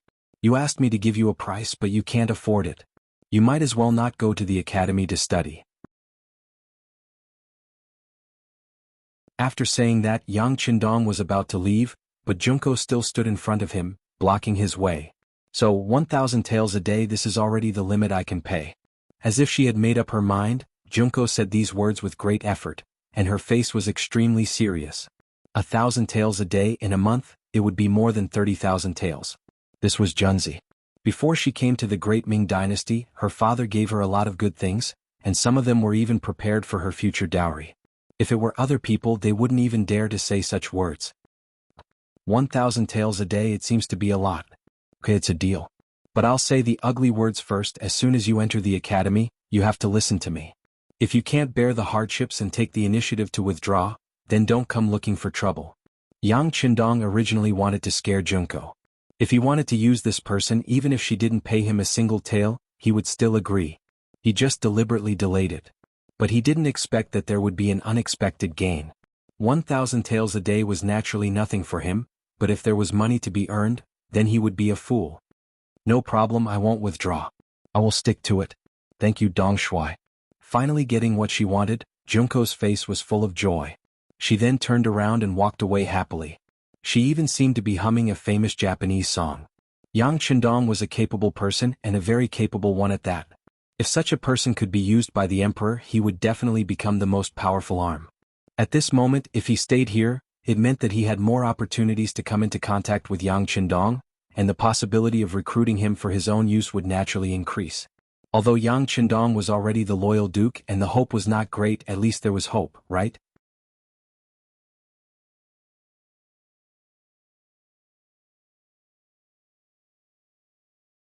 Chapter 252. The Yamen of the Five Cities Warden's Office. The people who had gone to Yang Chendong's manor had rushed back and clearly explained the intentions of the loyal Duke Yang Chendong. Commander Sun Tong, who was on duty, said to Yu Xiong with a serious expression, "Young Master Yu, you have heard the matter. We are powerless to do anything. Please go back." Yu Xiong's expression was naturally somewhat ugly at this moment. He had thought that his grandfather was the current Minister of Justice and that no one would dare to not give him face.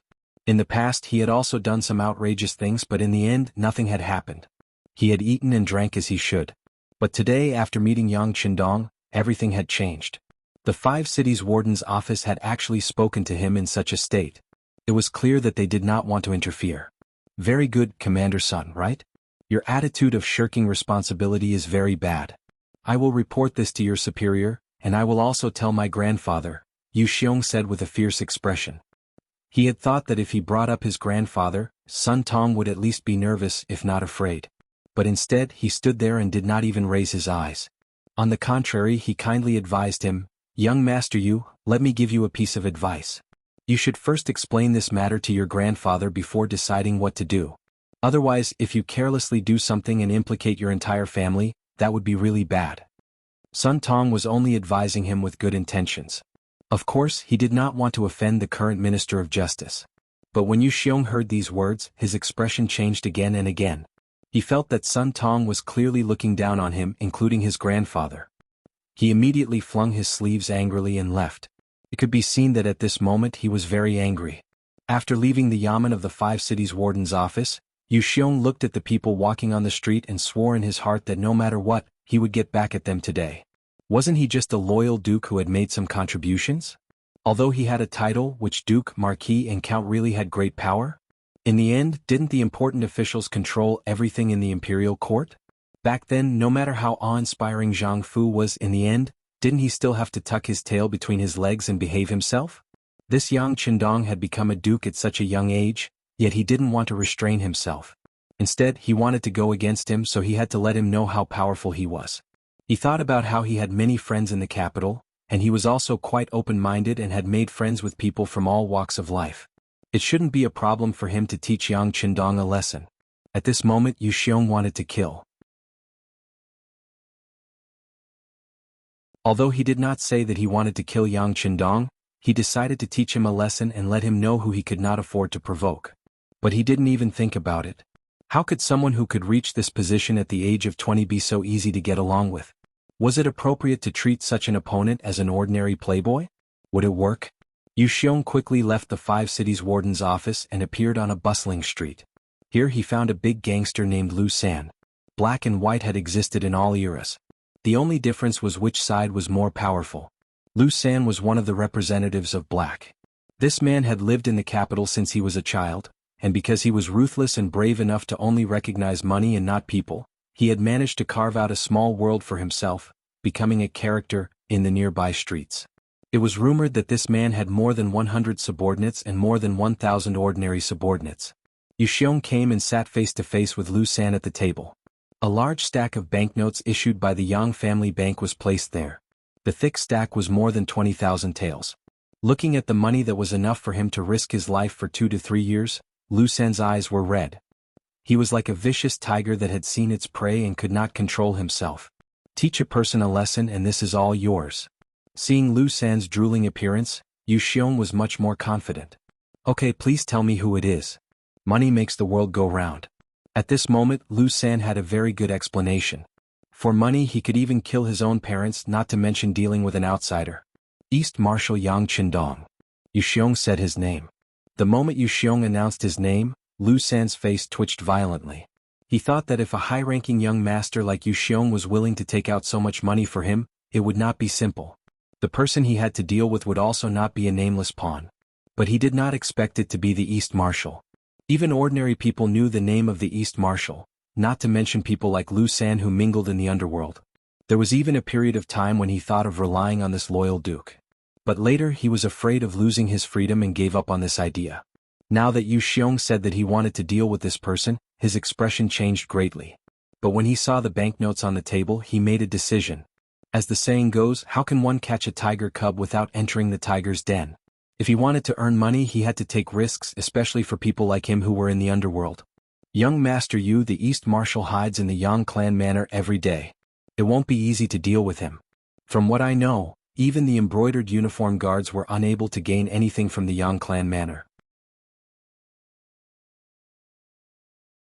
I'm afraid that you don't have to deal with Yang Qindong. You can deal with the people important to him as well.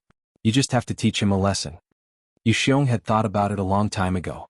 The success rate of causing trouble for the Yang clan manor was too low. Even 20,000 silver wouldn't be enough. It was better to deal with the people close to him, such as the managers of the Immortal Abode, Realm Beyond Heaven, and the Yang Clan Bank. Because of their work, they had to appear in the capital every day. It should be easy to cause trouble for them. Alright, it's a deal. Lu San was relieved when he heard that he didn't have to deal with Yang Qindong, but the people close to him as well. If that was the case, there would be too many people to deal with, and the money would be even easier to get. Yu Xiong left. After leaving behind the money, he confidently left. Lu San called over a few of his trusted aides and told them about the deal he had just received. When his trusted aides heard that they wanted to deal with the East Marshal, they became rather nervous. It was clear that they had heard of this man before. But when they heard Lu San say that Yu Xiong was willing to take out 20,000 taels of silver, they immediately threw the danger to the back of their minds. These people were originally people who had their heads on their belts. As long as they were given enough money, other than the current emperor, they would dare to make a move on anyone. With the money to pave the way, they quickly reached an agreement. After much deliberation, they decided to target one of the managers of the Immortal Abode, Madame Xue. Madame Xue was Yang Qindong's third wife, and her status was not low.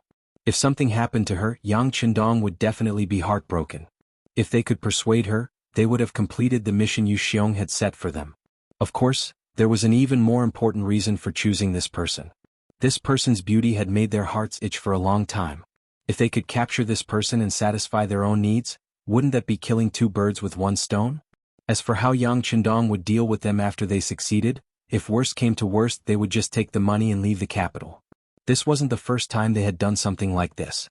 Moreover, the true mastermind behind the scenes was Yu Xiong. Even if he wanted to make a move, the East Marshal should be dealing with this person.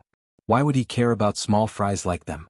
Lu San, who didn't understand Yang Qindong's temperament, believed himself to be a pile of dung, filthy and stinky.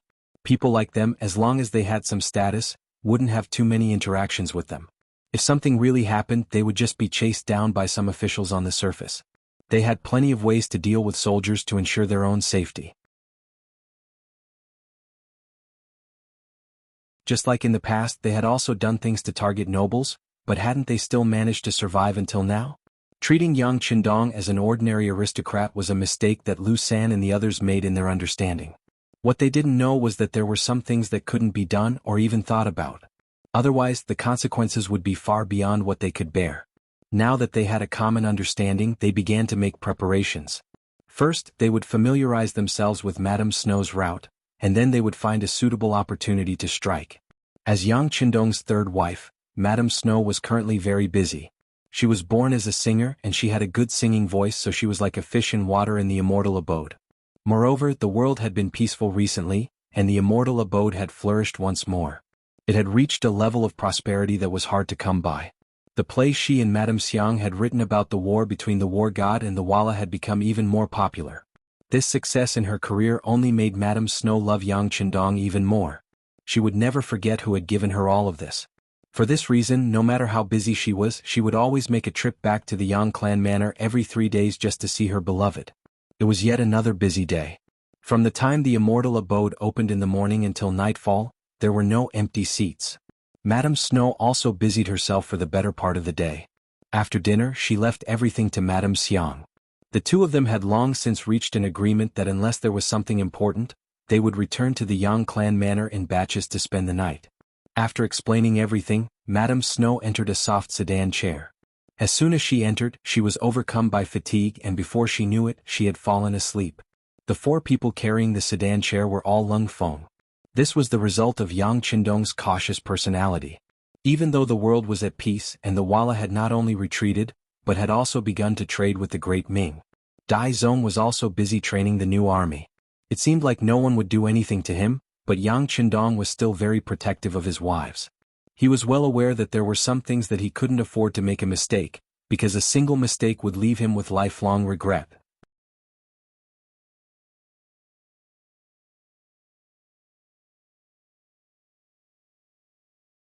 Chapter 253. There were 4 cold-edge soldiers carrying the palanquin, as well as 6 more to the left and right. This was an entire squad of cold-edge soldiers. Unless 40 to 50 enemies suddenly appeared, their safety was guaranteed. Squad Captain Qing Qian. He was grateful that the 6th young master had entrusted the task of protecting the 3rd madam to him. This was a form of trust. There were many squad captains in the Cold Edge, but he had been given this assignment. How could he not do his best? Qing Qian even had a feeling that as long as he did his job well, his future would be limitless. He would be able to lead even more soldiers and win even more battles. This was one of his lifelong wishes. The 3rd madam boarded the palanquin. Qing Qian said, "Rise." The palanquin lifted off the ground, and the squad of 10 left the immortal abode, slowly making their way toward the Yongding Gate. The moment they left the busiest street of the capital, one of the cold-edge soldiers sensed something and whispered to Qing Qian, "Squad captain, behind us." Qing Qian raised his right hand slightly. It was just a simple movement, but Qing Qian used sign language to tell the soldier that he knew that someone was following him. Given the strength of the cold-edge soldiers, they had sensed that they were being watched not long after leaving the immortal abode. But the other party's methods weren't bad, so they couldn't be sure who was following them. How many were there? Only then did they carefully observe their surroundings. Now that they were on a slightly quieter street, this feeling only grew stronger. There wasn't much time left until the curfew, so the number of people on the street was dwindling. This made it difficult for the people following them to hide themselves perfectly. Qing Qian sensed it. When he raised his right hand, he saw that besides the 4 soldiers carrying the palanquin, the other 5 soldiers were silently inspecting their weapons and equipment. Although he didn't know who these people were, they were still in the dark. But for the sake of safety, it was never wrong to make preparations in advance. As the squad captain and commander, Qing Qian had already taken out the 95-style saber wrapped in cloth and removed the safety pin. He also took out the night vision goggles from his satchel and put them on. Not all cold fronts were equipped with such equipment. However, Qing Qian's squad was tasked with protecting the 3rd madam. Due to the special nature of their mission, they were able to enjoy such treatment. As a result, they had a pair of extremely bright eyes in the dark, allowing them to see everything around them very clearly. It was precisely because they could see everything clearly that those who were following them in the dark had nowhere to hide. When he noticed that there were 4 or 5 people following him, Qing Qian's breathing quickened and his heartbeat quickened. He couldn't tell if he was excited or worried. They were excited because there was a battle to fight. Their hands had been itching for a while. Now that someone had delivered themselves to their doorstep, of course they would go on a killing spree. What he was worried about was that the 3rd madam was in the sedan. If she lost even a strand of hair, he was afraid that it would be his fault. At that time he would not have the face to face the 6th young master, and all his future would end today. Regardless of whether he was excited or nervous, after taking a few deep breaths, Qing Qian calmed his racing heartbeat and tried his best to maintain his best condition. At this moment, not only Qing Qian, but even the soldiers under his command were quickly making adjustments. During a great battle, one state of mind determined their success or failure. The more relaxed they were, the more they could unleash their strength to their normal level or even to the extreme. This was proven during their training when they joined the Cold Front. While Qing Qian and the 5 soldiers were making preparations before the battle, the 4 Cold Front members carrying the sedan were also searching for a safe spot.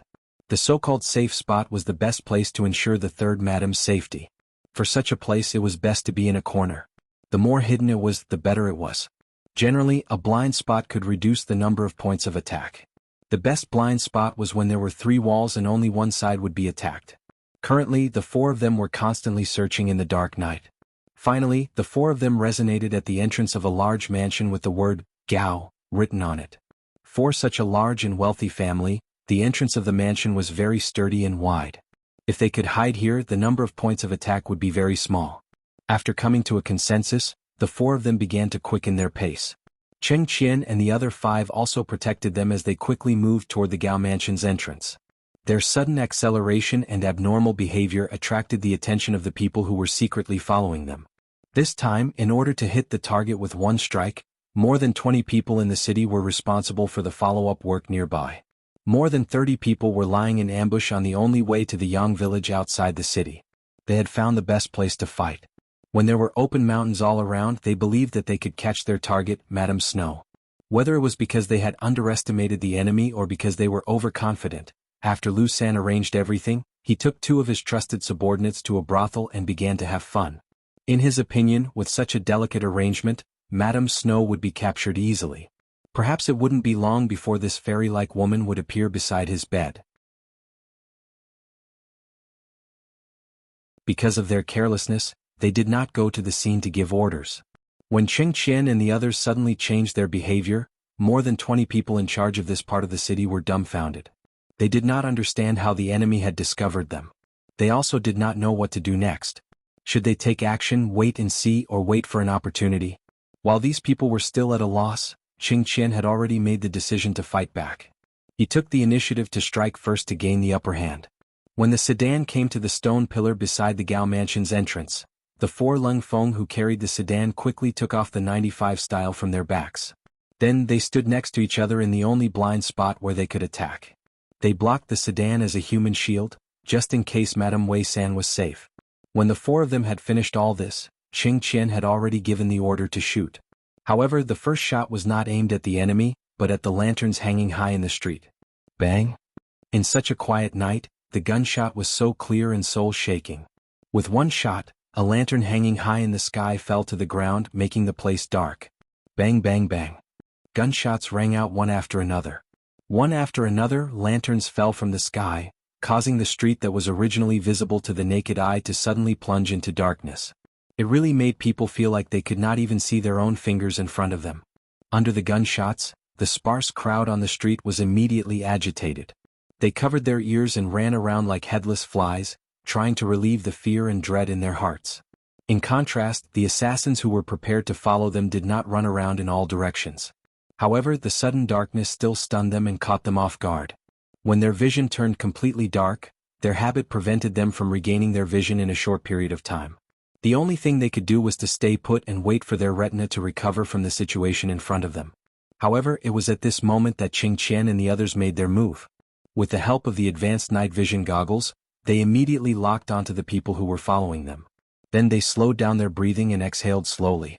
After testing the direction of the wind, they focused their eyes and placed the index finger of their right hand on the trigger. Then they gently moved it, spinning bullets flew out from the barrel of the gun. While the assassins were still waiting for their vision to recover, the bronze bullets accurately drilled into their bodies. Under the powerful lethality and accurate shooting, many of the assassins did not even know what was going on. They were either shot between their eyebrows or had their hearts pierced, causing them to fall to the ground. In just 10 breaths, 7 or 8 assassins were killed by a single shot. There were also 4 or 5 who were unlucky enough to move their bodies because they heard the gunshots and were not killed by a single shot. However, most of the bullets hit their bodies as well. It was just that the bullets did not hit the critical areas. This result caused many people to scream in pain. The sound of gunshots, shouts, running, and screams were incessant, creating a chaotic scene in the alley. Madame Shui, who was in the sedan, had already woken up. She instinctively wanted to lift the curtain and run out of the sedan.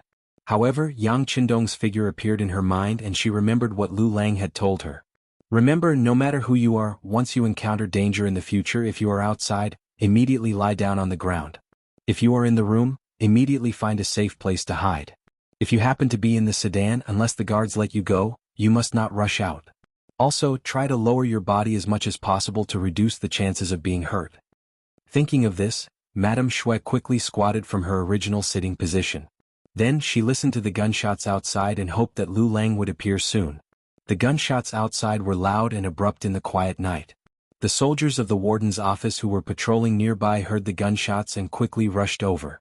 Some of the nearby brocade guards also drew their embroidered spring sabers and ran over. However, these people were far inferior to the members of the Cold Front who were guarding the streets of the immortal abode, Sky Beyond, and Yang family's bank when they heard the first gunshot. Battalion Commander Wu Sheng was squatting in the courtyard, practicing the basics of stabilizing his lower body. However, when he heard the first gunshot, his camouflage jacket was already in his hand. Then he heard the faint sound of gunshots. He whistled, and a platoon of 30 Cold Front members quickly gathered.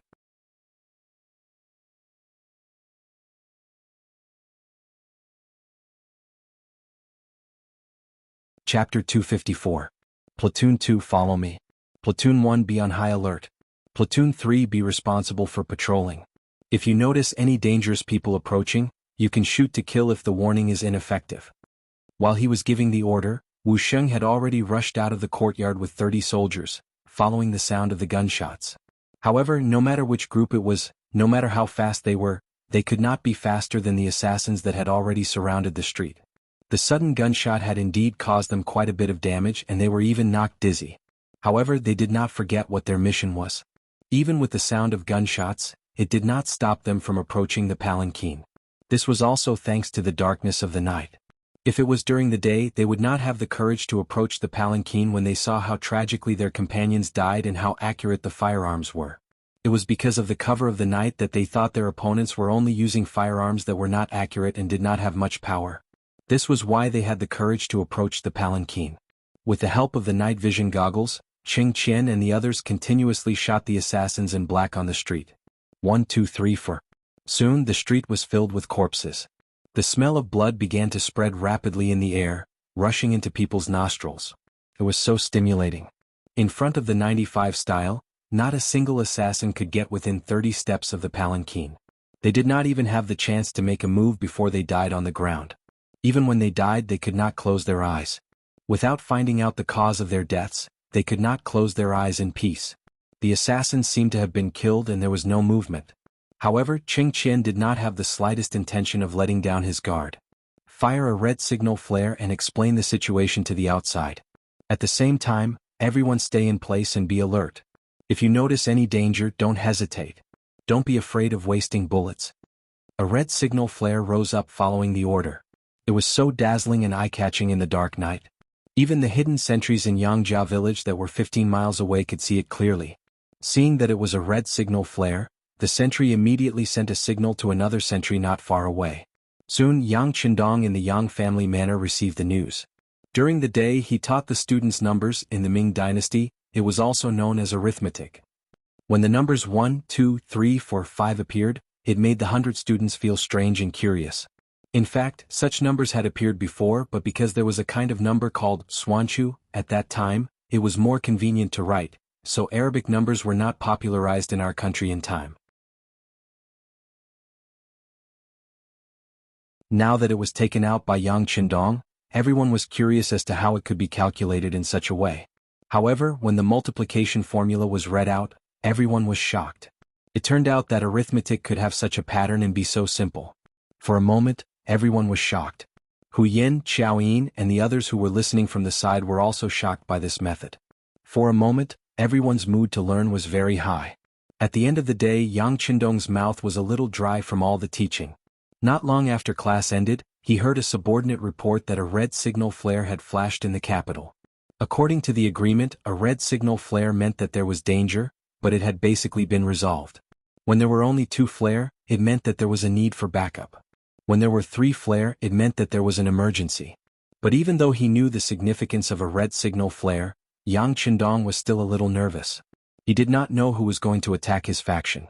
Thinking that there was nothing wrong with being careful, he immediately gathered a platoon of Cold Front soldiers, brought along Tiger's main, Beta Persei, and Chiu V's first guard squad and rushed to the capital. After he left, the Yang family manor was also quickly placed under martial law. Battalion Commander Ting Shan led the remaining 2 platoons of Cold Front soldiers to guard it to ensure that nothing went wrong. In the capital, Cheng Qian's squad of soldiers had been on high alert this entire time. Even though the corpse was not far away, no one went to investigate. This continued until Battalion Commander Wu Sheng arrived with the first batch of soldiers. After the two sides met up, they immediately began to inspect and deal with the scene. Fortunately, they found two uninjured assassins and quickly detained them for a sudden interrogation. But just as this was done, the embroidered uniform guards and the 5 cities warden's office arrived. Just as they were about to approach the scene, they received a warning from Battalion Commander Wu Sheng. Those who have come, listen up. I don't care who you are. Which yamen do you belong to? This place has already been sealed off. No one is allowed to approach. Otherwise, don't blame the bullets for not having eyes. With Wu Sheng's words and the mention of the banner of his mercenaries, the soldiers of the 5 cities warden's office naturally obediently stood their ground. On the other hand, the embroidered uniform guards who came relied on their status to shout that they were the emperor's personal guards and had the right and duty to inspect everything. As they shouted, they also tried to move closer. Bang! Bang! 2 gunshots suddenly rang out, hitting the feet of the embroidered uniform guards who were about to step forward. The dust that was kicked up instantly taught them how to behave.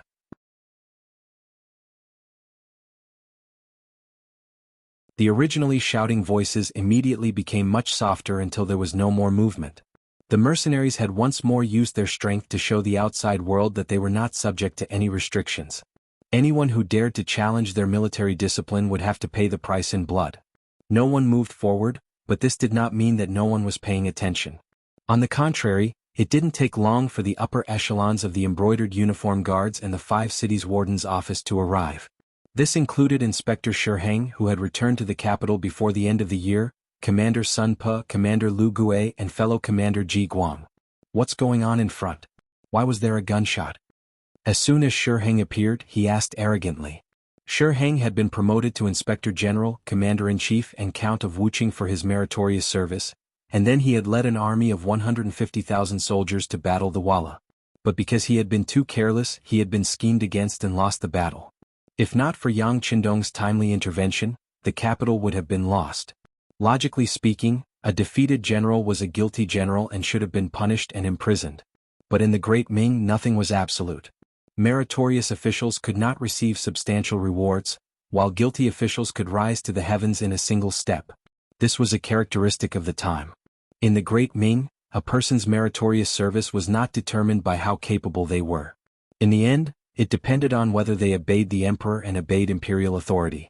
Shi Heng originally had the merit of being the emperor. This time, after he came back, he spent a lot of money and even bribed Jining. In addition, when he saw Zhu Qiu the Dai Zong, he was in pain with snot and tears.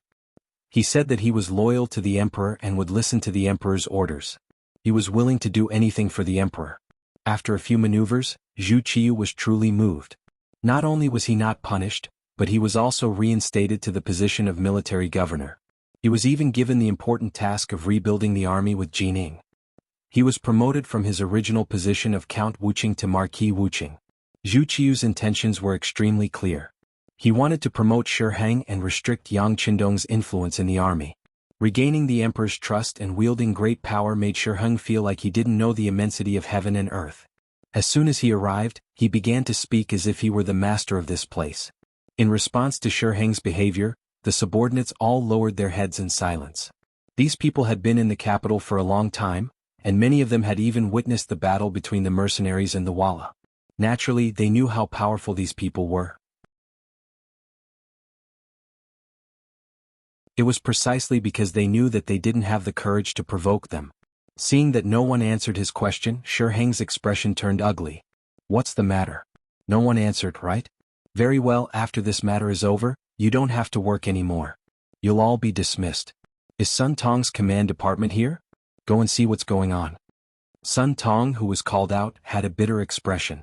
He had already known from the soldiers that this was a mercenary army doing something. He had a very clear impression of these people, and of course, he knew that they were not to be trifled with.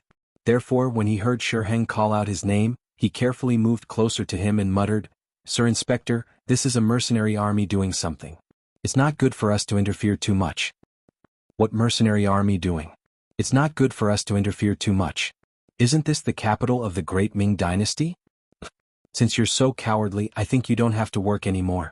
Forget it, I'll go take a look myself. Men, clear the way. If anyone dares to block my way, arrest them as well, Shi Heng said nonchalantly, treating Sun Tong's good intentions as nothing more than ill intent. After Shi Heng gave the order, the soldiers he brought opened the path and walked toward the center of the battlefield with great fanfare. Not far away, Lv Gue and Ji Guang saw all this, but neither of them had any intention of reminding them. Since someone wanted to clear the path, they could just let him do it. It was also a good opportunity to see if these mercenaries really dared to provoke anyone and not give face to anyone. Shi Heng, who didn't know what others were thinking and had only heard of the mercenary army's name, walked toward the center of the battlefield under the gazes of the crowd and the lanterns held by several of his trusted aides. On the dark street, several lanterns slowly walked over. This scene was particularly eye-catching, and naturally attracted the attention of Battalion Commander Wu Sheng. "Who are you? Stop.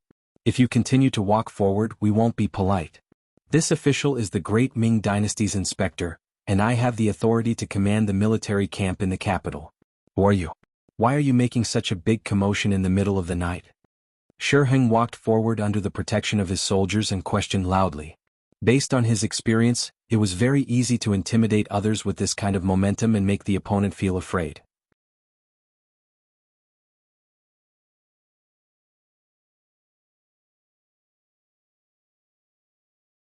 Chapter 255. They approached with a menacing aura, giving off the impression that a large army was approaching. If it was a normal Ming soldier, he might feel afraid and guilty. However, in front of the most elite cold front, there was a limit to what he could do. The first thing to do after entering the cold front was to train one's courage. If one did not have enough courage and was timid, they would never be able to enter this elite new army. Hence, Shi Heng's self-righteous yelling did not have any effect. On the contrary, Wu Sheng casually took out his pistol and pointed it at Shi Heng's direction. He said, "I don't care who you are. Before the Duke of Loyalty arrives, no one is allowed to come close. Please stop." When Shi Heng heard someone mention the name of the Duke of Loyalty and Courage, his face was filled with dissatisfaction. Ever since he returned to the capital, he had heard of the Duke of Loyalty the most. There were even many people who compared him to Yang Qindong, which made the commander, who had a lot of experience in the army, displeased him. No matter what, Shi Heng was a veteran who had experienced hundreds of battles, right?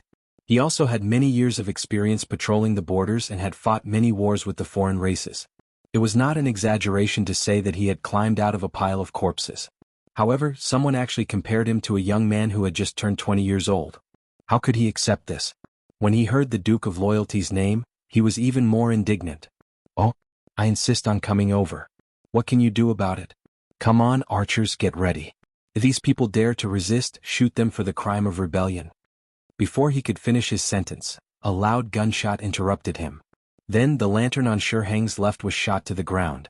The gunshot first flashed, then it turned into darkness. The sudden change in the lantern gave Shi Heng a fright. He instinctively leaned towards the lantern on the right. Just as he was about to lean over, there was another loud gunshot, and the other lantern was extinguished. The two consecutive gunshots were a warning. This was a warning from Wu Sheng to Shi Heng. It could also be seen as a warning from the mercenaries to the great Ming army. Two gunshots rang out and the effect could be said to be very good. At least the scene was quiet and it seemed that they were really frightened. After a few seconds, Shi Heng suddenly shouted, "Come, these mercenaries are going to kill the imperial court officials. All archers get ready." As soon as he shouted, the soldiers of the warden's office of the 5 cities took out the bows and arrows on their backs and prepared to draw their bows and arrows. Although it was still dark, there was a feeling of mutual hostility. Any veteran with some sense of battlefield could feel a kind of suffocating pressure. Under the invisible pressure, some soldiers began to tremble. This was a human's instinctive reaction when faced with fatal danger. Compared to the reaction of some of the great Ming soldiers, Qing Qian also became a little nervous. However, he was more worried about the safety of the third madam than himself. In the eyes of Qing Qian and the other mercenaries, their lives were already the 6th young masters. Their deaths were not regrettable. After all, the first lesson on the first day of joining the mercenaries was to face death and not be afraid of death. However, the third madam was different. If something happened to her, even if they all died, it would be difficult for them to truly close their eyes and die in peace. Under the night vision goggles, he saw that there were at least 300 great Ming soldiers with bows and arrows. He imagined that when these arrows came from a distance, he and the other mercenaries would not be able to survive. Then, no one would be able to protect the third madam. For the first time, Wu Sheng lowered his head and said, "The third madam of the Loyal Guild is in the sedan. If she is hurt, have you thought about what the Loyal Guild will do?" Cheng Qian's voice was very loud and seemed to be clearer in the darkness. When it reached the Ming army, the expressions of LV Gue Ji Guang, Sun Tong, and the others changed drastically. They had all dealt with Yang Qindong and even tried his methods. Although this duke was young, his methods were really terrifying. If they really pushed him to the edge, they were afraid that no one present would be able to get away with it. No one would have a good ending. Among the crowd, Sun Tong's reaction was the fastest. In fact, he had received the most kindness from Yang Qindong. Admiral, the third madam of the Loyal Guild is also here. It's better not to shoot arrows casually. Once innocent people are hurt, the consequences will be serious. What consequences will there be? Shi Heng, who had already shot the arrow on the bow, responded coldly. Even if the third madam of the Loyal Guild is here, she will be sacrificing herself for the country. I think the Loyal Guild will understand. Shi Heng's meaning was very simple. He wanted to use the excuse of disturbing the Ming army to deal with the mercenaries and destroy their prestige. As for the so-called third madam of the Loyal Guild, they could only blame it on their bad luck. He really wanted to see what the young Yang Qindong would do after such a thing happened. Could it be that he really dared to do anything to him, the great Ming dynasty's admiral? This duke doesn't understand. As soon as Shi Heng's voice fell, another loud voice sounded. Then, countless lights suddenly shot from afar and shone directly on the bodies of the great Ming dynasty soldiers. Shi Heng, who was hiding among them, had nowhere to hide. At this critical moment, Yang Qindong finally arrived. As soon as he arrived, he heard Shi Heng's words and immediately replied angrily. Along with this voice, 10 members of the 1st Guard Squad and 30 members of the Lung Feng Squad took out their military flashlights and shone them forward. The military flashlights in the large warehouse were piled up. Yang Qindong had entered and exited the warehouse several times and equipped everyone with this kind of advanced treasure. Now that the light flashed, the electric light that could clearly illuminate 100 meters away caused all the Ming army and the embroidered uniform guards to fall into a place where they had nowhere to hide. Under the strong light, Shi Heng couldn't help but squint his eyes. He was even more shocked. He couldn't understand what kind of advanced weapon this was.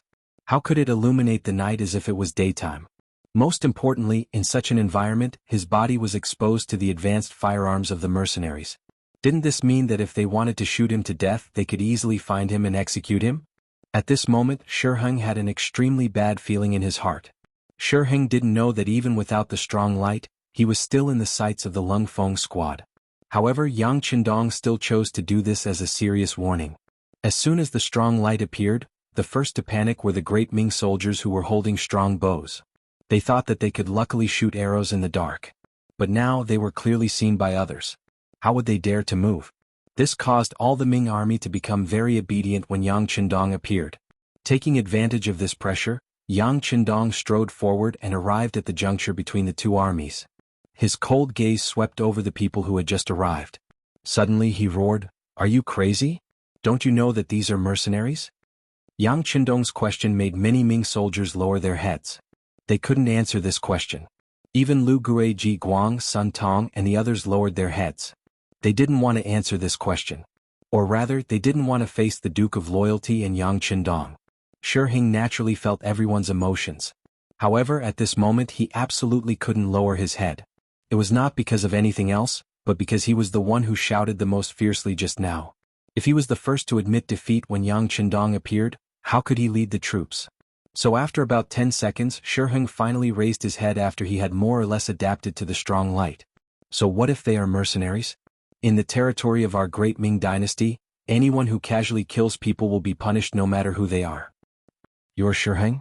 Seeing that someone actually answered his question, Lung Feng Squad's eyes lit up. Yang Qindong's eyes narrowed as he stared coldly at Lung Feng. I am Marquis. Shi Heng, who didn't want to weaken his momentum, tried to straighten his body as much as possible as he answered.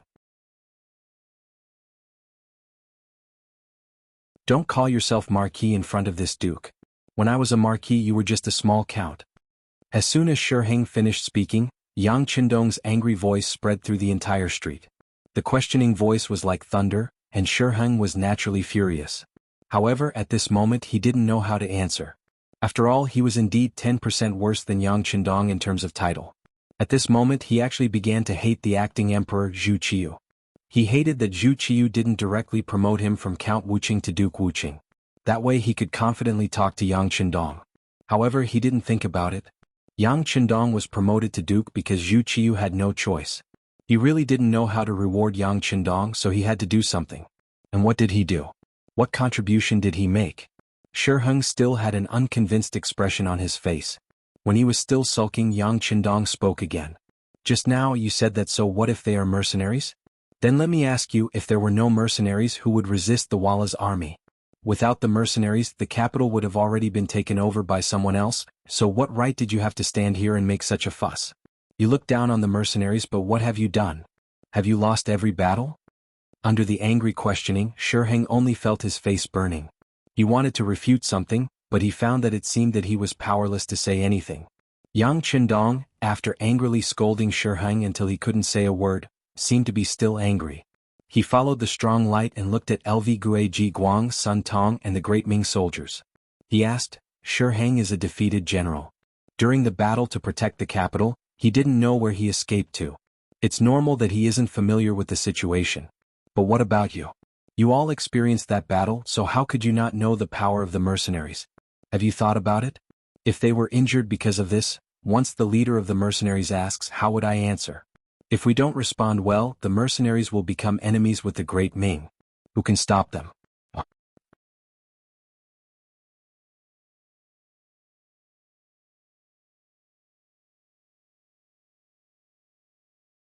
Chapter 256. And you genie guards, don't you like to join in the fun? Do you like to watch the fun? You clearly know that this duke's third madam is here, but you didn't say anything. Do you want the previous incident to happen again? In anger, Yang Qindong said threatening words.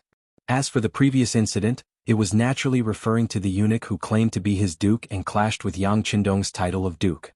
Later, when the reminder was to no avail, more than 10 eunuchs and stewards were threatened in one night and almost lost their lives. After that incident, no eunuch called himself master anymore.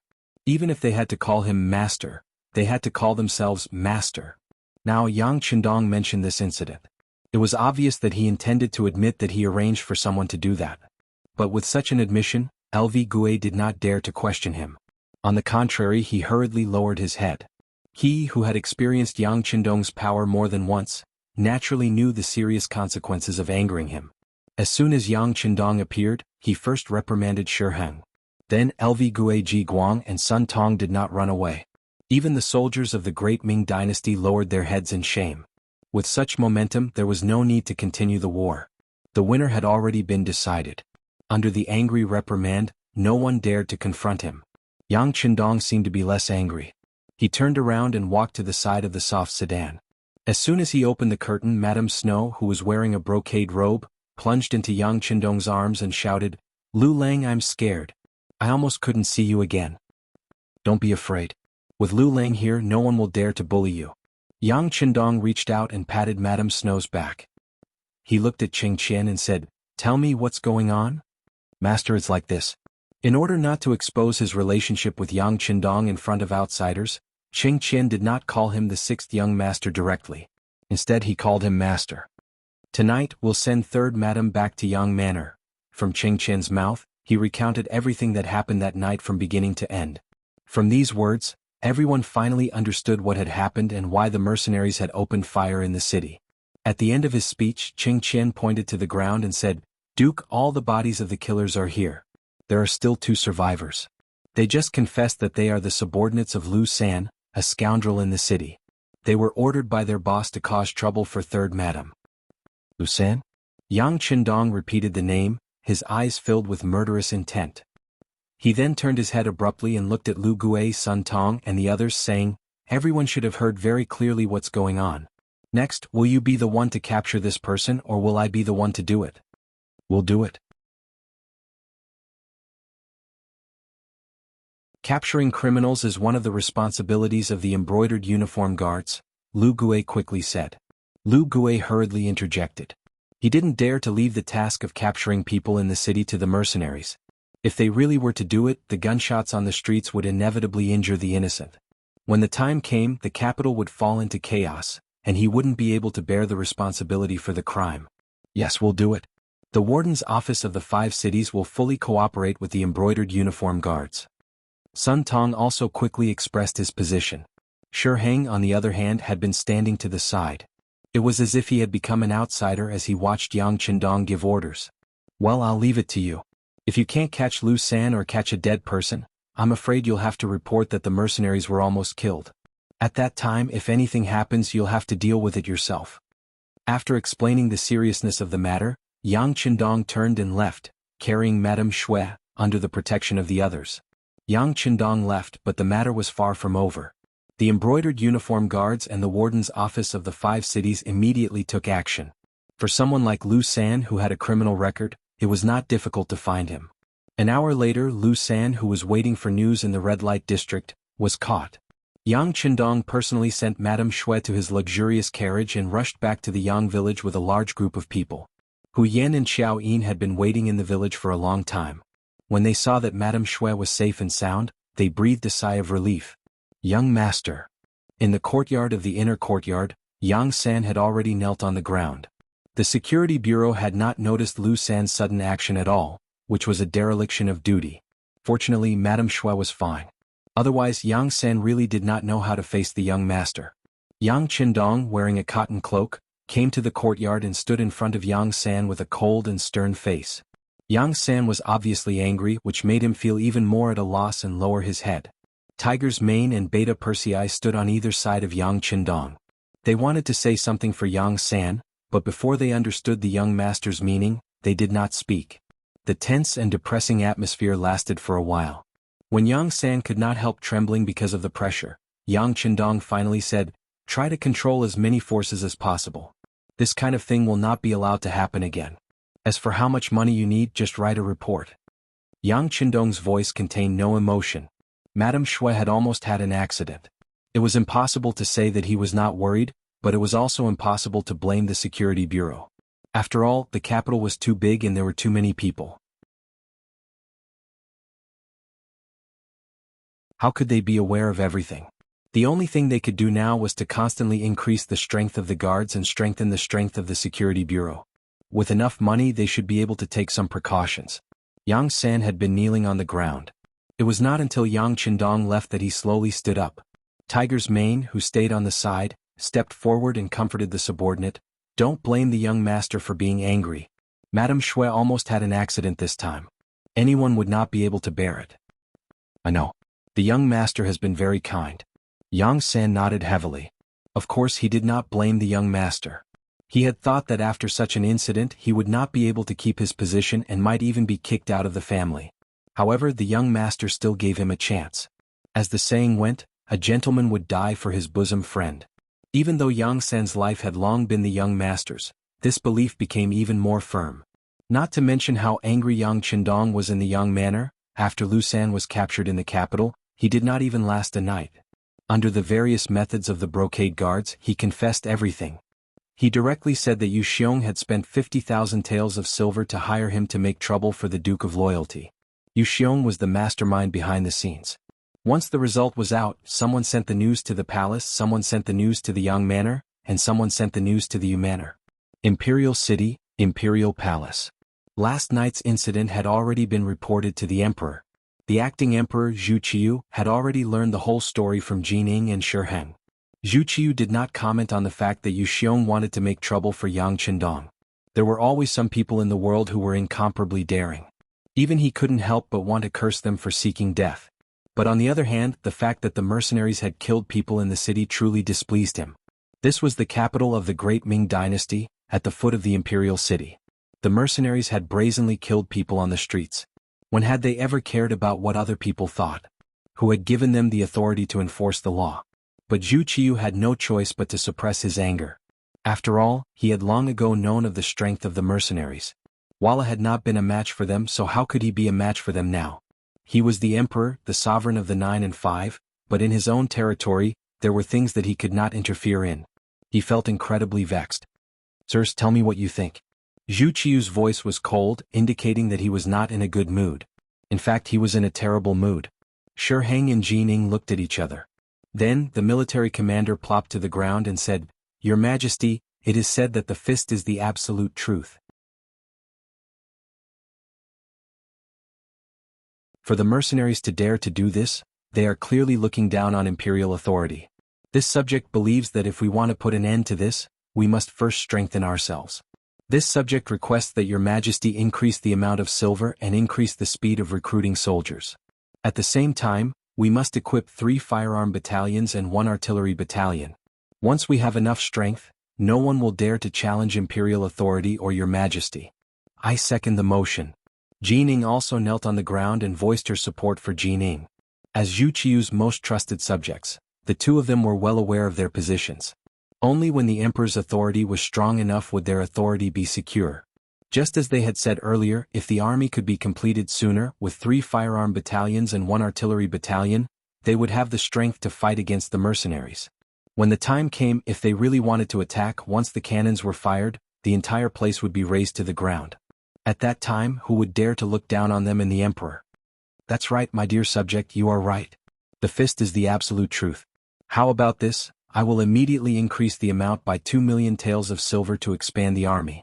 Zhu Qiu nodded repeatedly, looking as if he had been persuaded by Shi Heng's words. Hearing that it was only 2 million taels of silver, Shi Heng was a little unwilling. This amount of silver was enough to build a normal army, but this time they were building 3 firearm battalions and 1 artillery battalion. That was definitely an act of burning silver. 2 million taels was really not enough. Just as Shi Heng was about to raise his head and say something, he heard Jin Ying's quiet reminder. Lord Shi, don't go too far. Some things need to be discussed at length. As one of Zhu Qiu's personal attendants, Jin Ying naturally had a deep understanding of this emperor. This emperor was an ambitious person. His courage was no less than Zhu Qiu's. His mind was flexible and he was open-minded. He treated his subjects well. But there was one thing that was a little too stingy. You're tuning in to the Han Li's Wuxia Chronicles YouTube channel. We're so grateful for your support, and don't forget to subscribe to join us on this incredible journey through captivating stories.